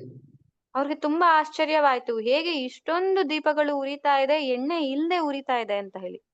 உடனே பூஜாரி சொன்னாரு, இந்த ஜெகநாதரை இனிமே கிண்டல் பண்ணாதீங்க அப்படின்னு சொல்லி. ಸೊ ಅವರು ಹೇಳ್ತಾರೆ, ಜಗನ್ನಾಥರನ್ನ ಮತ್ತೆ ಇನ್ನೊಂದ್ಸಲ ಈ ತರ ಪರಿಹಾಸ್ಯ ಮಾಡ್ಬೇಡಿ ಅಂತ ಹೇಳಿ. சோ அதனால பகவான் வந்து விக்கிரகமா தெரியுறது நம்பிக்கை இல்லாதவங்களுக்கும், பகவானுகிட்ட இருந்து ஏதாவது வாங்கணும்னு நினைக்கிறவங்களுக்கு மட்டும்தான் அவர் விக்கிரகமே தவிர, பக்தர்களுக்கு அவர் வந்து விக்கிரகமா காட்சி கொடுக்கறது இல்ல, அவர் வந்து ಸ್ವಯಂமா காட்சி கொடுக்கிறாரு. ಸೊ ಭಗವಂತ ಬಂದ್ಬಿಟ್ಟು ವಿಗ್ರಹವಾಗಿ ಕಾಣಿಸ್ಕೊಳ್ಳೋದು ಯಾರು ಅವ್ರ ಹತ್ರ ಏನಾದ್ರು ಬೇಕು ಅಂತ ಬಯಕೆಯನ್ನ ಇಟ್ಕೊಂಡಿರ್ತಾರೋ, ಅವ್ರ ಹತ್ರ ಏನಾದ್ರು ಒಂದನ್ನ ಕೋರ್ಕೊಳ್ತಾ ಇರ್ತಾರೋ ಅವರಿಗೆ ಮಾತ್ರ ವಿಗ್ರಹವಾಗಿ ದರ್ಶನ ನೀಡ್ತಾರೆ. ಯಾರು ಒಬ್ರು ಬಂದ್ಬಿಟ್ಟು ಭಗವಂತನನ್ನ ಸ್ವಯಂ ಇಲ್ಲಿದ್ದಾರೆ ಸ್ವಯಂ ಅಂತ ಹೇಳಿ ಅವರ ಸೇವೆಯನ್ನ ಮಾಡ್ತಿರ್ತಾರೋ ಅವ್ರಿಗೆ ಅವರು ಸ್ವಯಂ ಆಗಿ ಇರ್ತಾರೆ. அதனால பக்திக்கு வந்து இந்த ஞானம் அப்படிங்கிறதும் அவசியம். அந்த ஞானத்துல இருந்து வைராக்கியம் வரும், அந்த வைராக்கியமும் அவசியம். ಸೊ ಅದರಿಂದ ಭಕ್ತಿಗೆ ಈ ಜ್ಞಾನ ಅನ್ನುವುದು ಅವಶ್ಯಕತೆ ಇದೆ. ಈ ಜ್ಞಾನದ ಮುಖಾಂತರವಾಗಿ ವೈರಾಗ್ಯ ಬರುತ್ತೆ, ಆ ವೈರಾಗ್ಯವು ಭಕ್ತಿಗೆ ಅವಶ್ಯಕತೆ ಇದೆ. அந்த ஞானம் முதிர்ச்சி அடைய அடைய நமக்கு வந்துட்டு பகவானுக்கு மேல பிரேமை வரும். ಸೊ ಈ ಜ್ಞಾನವು ನಮ್ಮಲ್ಲಿ ಹೆಚ್ಚು ಆಗ್ತಾ ಆಗ್ತಾ ಆಗ್ತಾ ಭಗವಂತನ ಮೇಲೆ ಪ್ರೇಮೆ ಬರುತ್ತೆ. அந்த பிரேமையினுடைய முதிர்ச்சியில நம்ம கண்கள்ல இருந்து கண்ணீர் வந்தா அது உண்மையான கண்ணீர். ಸೊ ಈ ಪ್ರೇಮೆ ಭಾವನೆ ಜಾಸ್ತಿ ಆದಾಗ ನಮ್ಮಲ್ಲಿ ನಮ್ಮ ಕಣ್ಣಲ್ಲಿ ನೀರ್ ಬರ್ತಾ ಇದೆ ಅಂತ ಅಂದ್ರೆ ಅದು ನಿಜವಾದ ಒಂದು ಕಣ್ಣೀರಾಗುತ್ತೆ. அந்த பிரேமை அந்த ஞானத்தினுடைய ஒரு முதிர்ச்சியில இல்லாம, நமக்கு வந்து பௌதிக விஷயங்களுக்கு மேல அந்த ஒரு வைராக்கியம் இல்லாம நம்ம கண்கள்ல இருந்து கண்ணீர் வருதுன்னா அந்த கண்ணீர் களங்கமானது. ಸೊ ನಮಗೆ ಸಂಪೂರ್ಣವಾದಂತ ಜ್ಞಾನವೂ ಇಲ್ದೆ, ಜ್ಞಾನ ಇಲ್ದಿರೋ ಕಾರಣ ವೈರಾಗ್ಯವೂ ಇಲ್ದೆ ಆಗ ಬರ್ತಕ್ಕಂತ ಕಣ್ಣಲ್ಲಿ ಬರ್ತಕ್ಕಂತ ನೀರು ಕಲುಷಿತವಾಗಿರುತ್ತೆ. சோ அதனால பக்திக்கு ஞானமும் வைராக்கியமும் முதல்ல அவசியம். அதுக்கப்புறமா அதுல இருந்து நமக்கு பிரேமை வரும். ಸೊ ಅದರಿಂದ ಭಕ್ತಿಗೆ ಮೊದಲು ಜ್ಞಾನ ವೈರಾಗ್ಯ ಅವಶ್ಯಕತೆ ಇದೆ. ಇವೆರಡರ ಮುಖಾಂತರವಾಗಿ ಪ್ರೇಮೆ ಬರುತ್ತೆ. அந்த ஞானமும் வைராக்கியம் நமக்கு எப்படி கிடைக்கும்? பாகவதம் படிக்கிறதுனாலையும் பக்தருடைய சங்கத்தினாலையும் நமக்கு அது கிடைக்கும். ಸೊ ಈ ಜ್ಞಾನ ಮತ್ತೆ ವೈರಾಗ್ಯ ಅನ್ನುವುದು ನಮ್ಗೆ ಹೇಗೆ ಸಿಗುತ್ತೆ ಅಂತ ಅಂದ್ರೆ ಭಾಗವತವನ್ನ ಓದೋದ್ರ ಮುಖಾಂತರವಾಗಿ ಭಕ್ತರ ಸಾಂಗತ್ಯದಲ್ಲಿ ಇರುವವರೆಗೂ ನಮ್ಗೆ ಅದು ಸಿಗುತ್ತೆ. ஓகே, ஹரே கிருஷ்ணா. ಹರೇ ಕೃಷ್ಣ. ஏதாவது கேள்விகள் இல்லை கருத்துக்கள்? ಯಾರಿಗಾದ್ರೂ ಪ್ರಶ್ನೆಗಳಿದ್ದೆ ನಿಮ್ಮ ಅನಿಸಿಕೆಗಳನ್ನ ಹಂಚ್ಕೊಳ್ಬಹುದು.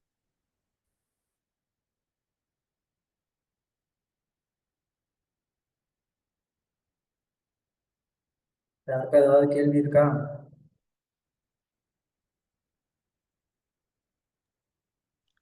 ಹರೇ ಕೃಷ್ಣ ಪ್ರಭು. ಈಗ இப்போ நார்மலா சில டெம்பிள்ஸ்ல எல்லாமே மை மேல வந்துருச்சு அப்படி இப்படின்னு சொல்லுவாங்கல்ல பிரபு, அதெல்லாம் எப்படி பிரபு?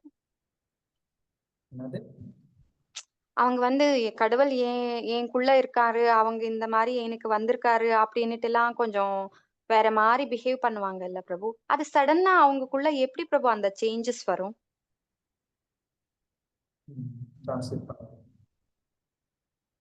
ಸೊ ಈಗ ಕೆಲವೊಂದು ದೇವಸ್ಥಾನಗಳಲ್ಲಿ ನಾವು ನೋಡ್ತೀವಿ, ಮೈ ಮೇಲೆ ಬಂದಿದೆ ನಮ್ಗೆ ದೇವ್ರು ಅಂತ ಹೇಳ್ಬಿಟ್ಟು ಹೇಳ್ತಾರೆ. ಅದು ಹೇಗೆ ಸಾಧ್ಯ ಆಗತ್ತೆ ಅಂತ ಹೇಳ್ಬಿಟ್ಟು ಪ್ರಶ್ನೆ. அது எல்லாமே வந்து ஒரு சென்டிமெண்ட் தான். ಇದು ಎಲ್ಲ ಬಂದು ಒಂದು ಸೆಂಟಿಮೆಂಟ್ ಅಂತ ಹೇಳ್ತಿದ್ದಾರೆ ಪ್ರಭುಗಳು. அது ஒரு உணர்ச்சிசப்பட்ட நிலையில அவங்க வந்து அந்த மாதிரி அவங்க வந்து பிஹேவ் பண்றாங்க. ಆ ಸೆಂಟಿಮೆಂಟ್ ಮುಖಾಂತರವಾಗಿ ಅವರು ಆ ಸಮಯದಲ್ಲಿ ಆ ರೀತಿಯಾಗಿ ವರ್ತನೆಯನ್ನ ಮಾಡ್ತಾರೆ. அதனால அது வந்து அந்த அளவுக்கு அது வந்து உண்மை அப்படின்னு சொல்லி நம்ம ஏத்துக்க முடியாது. ಸೊ ಇದನ್ನ ನಿಜವಾದದ್ದು ಅಂತ ನಾವು ಸ್ವೀಕಾರ ಮಾಡಬಾರ್ದು. எங்க ஊர்ல ஒரு வாட்டி ஒரு நடந்த சம்பவம் நான் சொல்றேன். ಸೊ ಪ್ರಭುಗಳು ಹೇಳ್ತಾ ಇದ್ದಾರೆ ಅವ್ರ ಊರಲ್ಲಿ ಒಂದು ಸಲ ನಡೆದಂತ ಒಂದು ಸಂಭವ ಏನು ಅಂತ ಹೇಳಿ. இந்த மாதிரி ஒரு அம்மா வந்து அவங்களுக்கு மேல வந்துட்டு மாரியம்மா வந்துட்டாங்கன்னு சொல்லிட்டு அவங்க வந்து ஒரு கணவர் அவர் வந்துட்டு என் மேல மாரியம்மா வந்துட்டாங்கன்னு சொல்லி அவர் வந்து பயங்கரமா அந்த சாமி ஆடுறாங்கன்னு சொல்றாங்களே அது மாதிரி பண்ணாரு. ಸೊ ಅವ್ರ ಊರಲ್ಲಿ ಒಬ್ಬ ಹೆಂಗಸು ಬಂದ್ಬಿಟ್ಟು ತನ್ನ ಮೈ ಮೇಲೆ ಮಾರಿಯಮ್ಮ ಬಂದಿದ್ದಾರೆ ಅಂತ ಹೇಳ್ಬಿಟ್ಟು ಅವರು ತುಂಬಾ ಅಲ್ಲಿ ಕುಣಿತಾ ಇದ್ದಾರೆ. எல்லாரும் வந்து பக்கத்துல இருக்கிறவங்க எல்லாம் வந்து என்ன பண்றாங்க, அவர்கிட்ட வந்து மாரியாத்தா ஆசீர்வாதம் பண்ணுன்னு சொல்லி எல்லாரும் அவங்ககிட்ட வந்து ஆசீர்வாதம் வாங்கிட்டு இருந்தாங்க. ಸೊ ಪಕ್ಕದಲ್ಲಿ ಇರ್ತಕ್ಕಂಥವ್ರೆಲ್ಲ ಏನ್ ಮಾಡ್ತಾ ಇದ್ರು ಅಂತಂದ್ರೆ ಮಾರಿಯಮ್ಮ ತಮಗೆ ಆಶೀರ್ವಾದ ನೀಡು ಅಂತ ಹೇಳ್ಬಿಟ್ಟು ಬಂದು ಎಲ್ಲಾರು ಆಶೀರ್ವಾದ ತಗೊಳ್ತಾ ಇದ್ದಾರೆ. எல்லாம் கொஞ்சம் கூட்டமா இருக்கிறத பார்த்துட்டு அவருடைய மனைவி அந்த இடத்துக்கு வந்தாங்க. ಸೊ ಇದು ಎಲ್ಲಾನು ತುಂಬಾ ಜನ ಸೇರಿರೋದ್ರಿಂದ ಅವರ ಹೆಂಡತಿನೂ ಅಲ್ಲಿಗೆ ಬರ್ತಾರೆ. அப்போ அவர் வந்து தன்னுடைய மனைவியை பார்த்த உடனே அவர் என்ன சொன்னாருன்னா, அடுப்புல குழம்பு வச்சுட்டு வந்துட்டியே, அடி பிடிச்சிருச்சுன்னா என்ன பண்றது, போய் குழம்பு பாரு அப்படின்னு சொல்லி அவர் அந்த இதுலயே வந்து சொல்ல ஆரம்பிச்சிட்டாரு. ಸೊ ಅವರ ಗಂಡ ಬಂದಿದ್ದಾರೆ ಅಲ್ಲಿಗೆ. ಅವರ ಗಂಡ ಹೇಳ್ತಾ ಇದ್ದಾರೆ, ಒಲೆ ಮೇಲೆ ಸಾಂಬಾರ್ ಇಟ್ಟಿದ್ಯಾ ಅಲ್ವಾ, ಅದು ಏನಾದ್ರೂ ಬೆಂಕಿ ಹಟ್ಕೊಂಡಿದೆ ಅಂತಂದ್ರೆ ಏನ್ ಮಾಡ್ತೀಯಾ, ಅದನ್ನ ಹೋಗಿ ನೋಡು ಫಸ್ಟ್ ಅಂತ ಹೇಳಿ. எல்லாரும் அதை பார்த்து என்ன மாரியாத்தா வந்து குழம்பு பத்தி சொல்லுதுன்னு சொல்லிட்டு பிறகு போயிட்டாங்க. ಸೊ ಎಲ್ಲಾರು ಏನು ಈ ರೀತಿಯಾಗಿ ಹೇಳ್ತಿದ್ದಾರೆ ಅಂತ ಹೋಗ್ಬಿಟ್ರು. அதுதான் அவர் உண்மையிலேயே வந்துட்டு மாரியம்மா அவர் மேல வந்திருக்குன்னா அவர் இந்த மாதிரி வந்துட்டு அடுப்புல வச்சிருக்க குழம்பு பத்தியா பேசிட்டு இருக்க போறாரு. ಸೊ ಅವ್ರ ಮೈ ಮೇಲೆ ನಿಜವಾಗ್ಲಿಯೂ ಮಾರಿಯಮ್ಮ ಬಂದಿದ್ದಾರೆ ಅಂತ ಅಂದ್ರೆ ಅವ್ರು ಯಾಕೆ ಒಲೆ ಮೇಲೆ ಇಟ್ಟಿರ್ತಕ್ಕಂಥ ಸಾಂಬಾರಿನ ವಿಷಯ ಮಾತಾಡ್ತಾರೆ ಇಲ್ಲಿ? இன்னொன்னு என்னன்னா, இந்த மாதிரி தேவதைகள் வந்து ஒருத்தருக்கு மேல வந்து இறங்குறது அப்படிங்கிறது வந்து அவ்வளவு சாதாரணமான ஒரு காரியம் கிடையாது. ಈ ರೀತಿಯಾಗಿ ಒಬ್ಬ ದೇವತೆಗಳು ಬಂದು ಒಬ್ಬರ ಮೈ ಮೇಲೆ ಬರೋದು ಅಂತಂದ್ರೆ ಅದು ಸಾಧಾರಣವಾದಂತ ವಿಷಯವಲ್ಲ. அதுக்கு அவர் வந்து கடுமையான ஒரு தபஸ்யம் விரதம் எல்லாம் வந்து பண்ணியிருந்தாதான் அது வந்து நடக்கும். ಅದಕ್ಕೆ ಅವರು ಕಠಿಣವಾದಂತ ಒಂದು ತಪಸ್ಸನ್ನ ಮಾಡಿದ್ರೆ ಮಾತ್ರ ಅವರು ಬರೋದಕ್ಕೆ ಸಾಧ್ಯವಾಗುತ್ತೆ. அது இல்லாம ஜஸ்ட் தினமும் ஏதோ வந்து ஒரு வேலை பண்ணிட்டு அவர் வந்துட்டு கறி சாப்பிட்டுட்டு நல்லா வந்து ட்ரிங்க் பண்ணிட்டு இருக்கிற ஒரு நபருக்கு மேல திடீர்னு வந்து மாரியம்மா வந்துட்டாங்க, ஏதோ ஒரு சாமி வந்துருச்சுன்னு சொன்னா அதெல்லாம் நம்ப முடியாது. ಸೊ ಅದನ್ನ ಬಿಟ್ಬಿಟ್ಟು ಅವರು ಪ್ರತಿದಿನ ಮಾಂಸಾಹಾರವನ್ನ ಸ್ವೀಕಾರ ಮಾಡ್ತಾ ಇರ್ತಕ್ಕಂಥವ್ರ ಮೈ ಮೇಲೆಲ್ಲ ಈ ರೀತಿ ದೇವತೆಗಳು ಬಂದಿದ್ದಾರೆ ಅಂತ ಹೇಳೋದಕ್ಕೆ ಆಗೋದಿಲ್ಲ. ಹಾ ಪ್ರಭು. హరే కృష్ణ ప్రభు. ప్రభు వాళ్ళు తిరిగా వాళ్ళ లైఫ్ లో జరిగిండేదంతా వాళ్ళు అలానే చెప్తా ఉంటారు కదా ప్రభు, అది ఎలా చెప్తారు ప్రభు?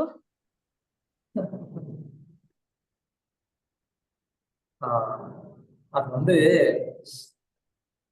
சரி, எல்லாருடைய வாழ்க்கையிலயும் ஏதாவது வந்துட்டு ஒரு கஷ்டம் வந்து இருக்கதான் செய்யும். ಸೊ ಎಲ್ಲರ ಜೀವನದಲ್ಲೂ ಕಷ್ಟ ಅನ್ನೋದು ಖಂಡಿತವಾಗ್ಲೂ ಇದ್ದೇ ಇರುತ್ತೆ. அது ஏதோ ஒண்ணு வந்து அவங்க என்ன பண்றாங்க, அவங்களுடைய உணர்ச்சி வசப்பட்டுல வந்து அந்த நிலையில ஒண்ணு வந்து சொல்றாங்க, அது வந்து எதேச்சையா அது வந்து உண்மை ஆயிருது. ಸೊ ಅವರು ಆ ಸಮಯದಲ್ಲಿ ಯಾವ್ದೋ ಒಂದನ್ನ ಹೇಳ್ಬಿಡ್ತಾರೆ, ಅದು ಅನ್ಕೊಂಡಿದ್ದಾಗೆ ನಮ್ಗೆ ಏನಾಗುತ್ತೆ, ಅದು ನಿಜವಾಗ ಆಗ್ಬಿಡುತ್ತೆ. உடனே நம்ம வந்து அவங்க சொல்றது எல்லாமே கரெக்டா இருக்கணும்னு நம்பிடணும். ಸೊ ತಕ್ಷಣ ನಾವ್ ಏನ್ ಮಾಡ್ತೀವಿ, ಅವ್ರು ಹೇಳೋದೆಲ್ಲ ನಿಜವಾದದ್ದು ಅಂತ ನಂಬಿಬಿಡ್ತೀವಿ.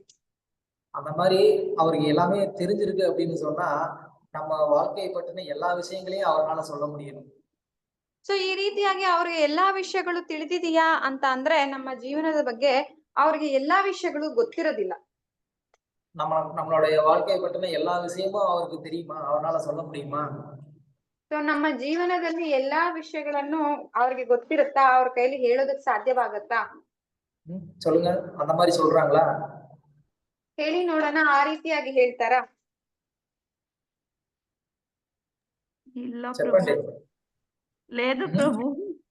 వాళ్ళేమన్నా ఏమి కామన్ గా ఏం జరిగింటుందో అవన్నీ అట్లా చెప్తారు. அதே అంతే, వాళ్ళు அவங்களுக்கு வந்துட்டு இன்னும் வந்து ஒரு பூர்ணமா வந்து அவங்களால சொல்ல முடியாது. ஏன்னா அவங்களுக்கு மேல உண்மையிலேயே அந்த சாமி வர்றதுங்கிறது அது உண்மை கிடையாது. அவங்க வந்து ஜஸ்ட் வந்து நடிக்கிறாங்க. ಮೇಲೆ ದೇವ್ರು ಬರ್ತಾರೆ ಅನ್ನೋದು ನಿಜವಾದದ್ದಲ್ಲ, ಅವರು ಜಸ್ಟ್ ನಟನೆಯನ್ನ ಮಾಡ್ತಾರೆ. ಅದಕ್ಕೆ ಅವರು ನಮ್ಮ ಜೀವನದಲ್ಲಿ ನಡೆದಿರ್ತಕ್ಕಂತ ಸಂಪೂರ್ಣವಾದಂತ ವಿಷಯಗಳನ್ನ ಹೇಳೋದಕ್ಕೆ ಅವ್ರ ಕೈಯಲ್ಲಿ ಸಾಧ್ಯವಾಗೋದಿಲ್ಲ. அவருக்கு அவரோட வாழ்க்கையில வரக்கூடிய பிரச்சனையை வந்து அவருக்கு வந்து கண்டுபிடிக்க முடியுமா? ಸೊ ಅವ್ರಿಗೆ ಅವರ ಜೀವನದಲ್ಲಿ ಬರ್ತಕ್ಕಂತ ಕಷ್ಟಗಳ ಮೊದಲು ಅವ್ರ ಕೈಯಲ್ಲಿ ಕಂಡುಹಿಡಿಯೋದಕ್ಕೆ ಸಾಧ್ಯವಾಗುತ್ತಾ? சொல்லுங்க. ಹೇಳಿ.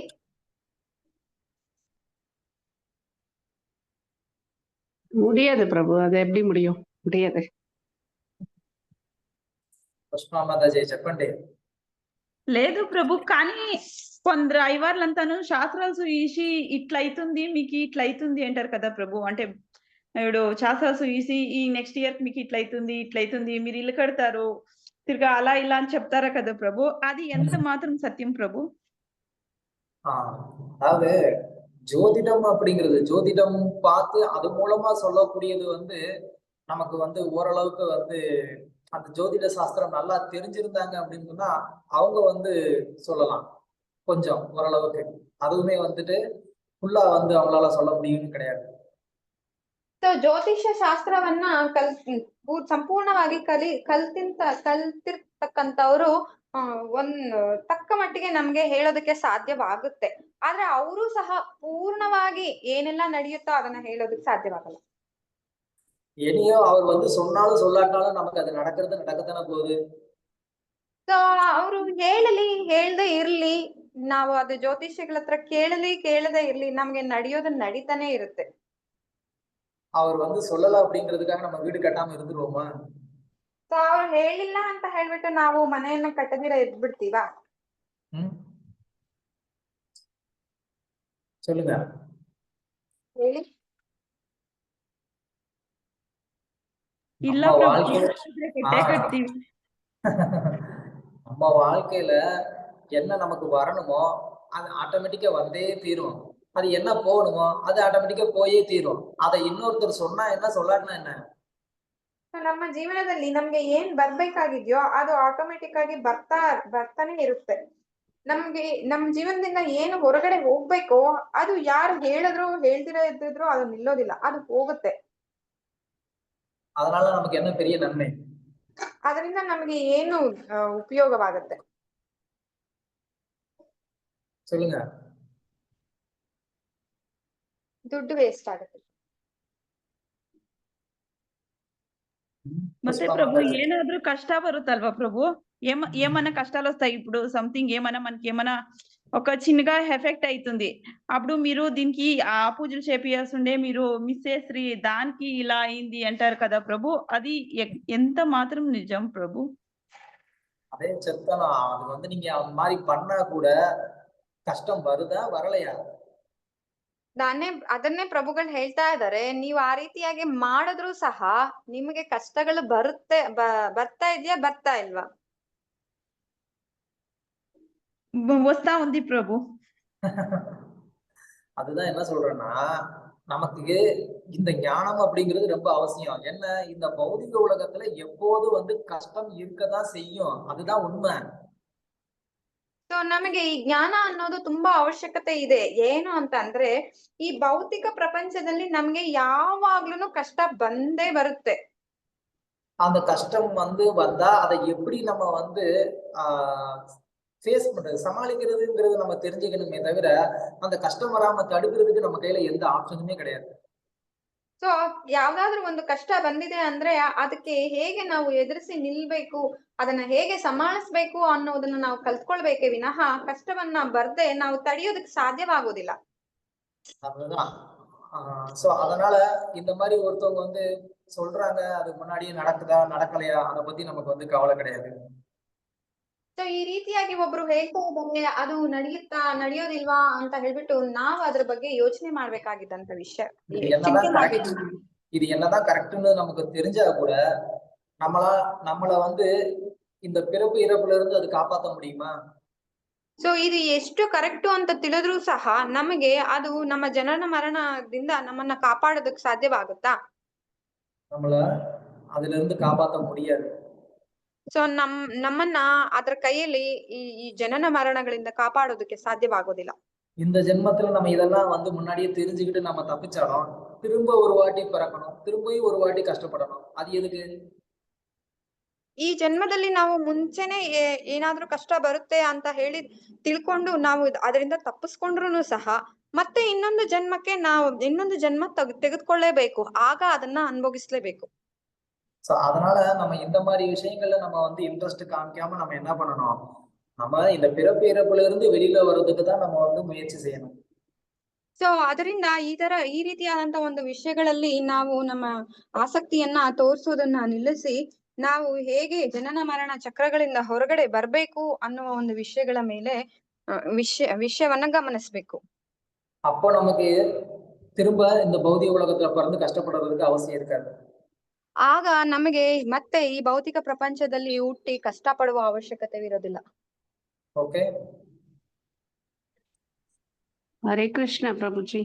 பிரபுஜி, இப்போ நம்ம ஒரு 4 கிழமைன்னு வருது. இன்னைக்கே பாத்தீங்கன்னா துவாதசி. பிரபு, இன்னைக்கு சரியான மழைன்றதுனால நான் வீடை சுத்தம் பண்ண முடியல, அதாவது துடைக்க முடியலன்னு வச்சுக்கோங்க. இப்போ இதால எதனா பிரச்சனையா பிரபு? ஆனா நைவேத்தியம் எல்லாம் பண்ணி சாமி கும்பிட்டுருவேன். அதான் ஒண்ணும் தப்பு இல்லை.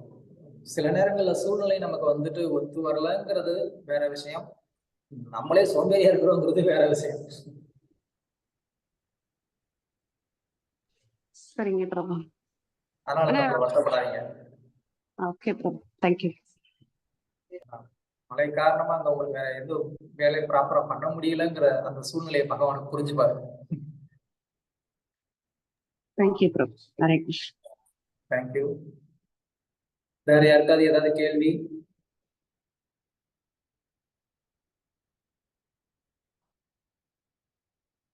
ஓகே, ஸோ நேற்று வந்து இங்க நம்ம வில்லாபுரம்ல வீணா மாதாஜி அவங்க வந்துட்டு ஒரு 5 பாகவதம் செட் வந்து அவங்க வந்து டிஸ்ட்ரிபியூட் பண்ணியிருக்கிறாங்க.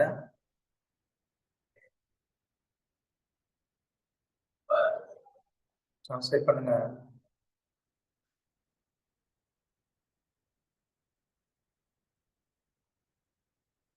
సో నిన్నే వీణా మాతాజీ ఇక్కడ 5 భాగవతం సెట్ డిస్ట్రిబ్యూట్ చేశారు. సో அதுக்கு வீணா மாதாஜிக்கு చాలా చాలా థ్యాంక్స్. அவங்களுக்கு என்னுடைய மனமார்ந்த நன்றிகள். அவங்க இன்னும் வந்து பக்தியில மேலும் மேலும் மனம் முன்னேறணும் அப்படின்னு சொல்லி ప్రభుపాదర్ டி కృష్ణகிరిயும் அவங்களுக்காக நான் வந்து ప్రార్థన பண்ணிக்கிறேன். వాళ్ళ కోసం నేను ప్రభుపాదర్ కృష్ణ దగ్గర నేను ప్రార్థన చేసుకుంటాను. సో ఇంకా అందరూ ఇలాగా మీరు అందరూ ప్రభుపాదకు సర్వీస్ చేయాలని నేను రిక్వెస్ట్ చేస్తాను. எல்லாருக்கும் இது என்னுடைய பிரார்த்தனை. தயவுசெய்து வந்துட்டு பிரபுபாதற்காக குரூப் மாரத்தான்ல நல்லபடியா நீங்க எல்லாருமே வந்துட்டு பங்கெடுக்கணும். உங்களால முடிஞ்ச அளவுக்கு வந்துட்டு இந்த பகவத்கீதை பாகவதங்களை ஒவ்வொருத்தவங்க வீட்டுக்கு கொண்டு போய் சேர்க்கறதுக்கு வந்து முயற்சி செய்யணும்னு நான் வந்து வேண்டி கேட்டுக்கிறேன். Thank you very much. Hare Krishna. நாளைக்கு சந்திப்போம். ஹரே கிருஷ்ணா.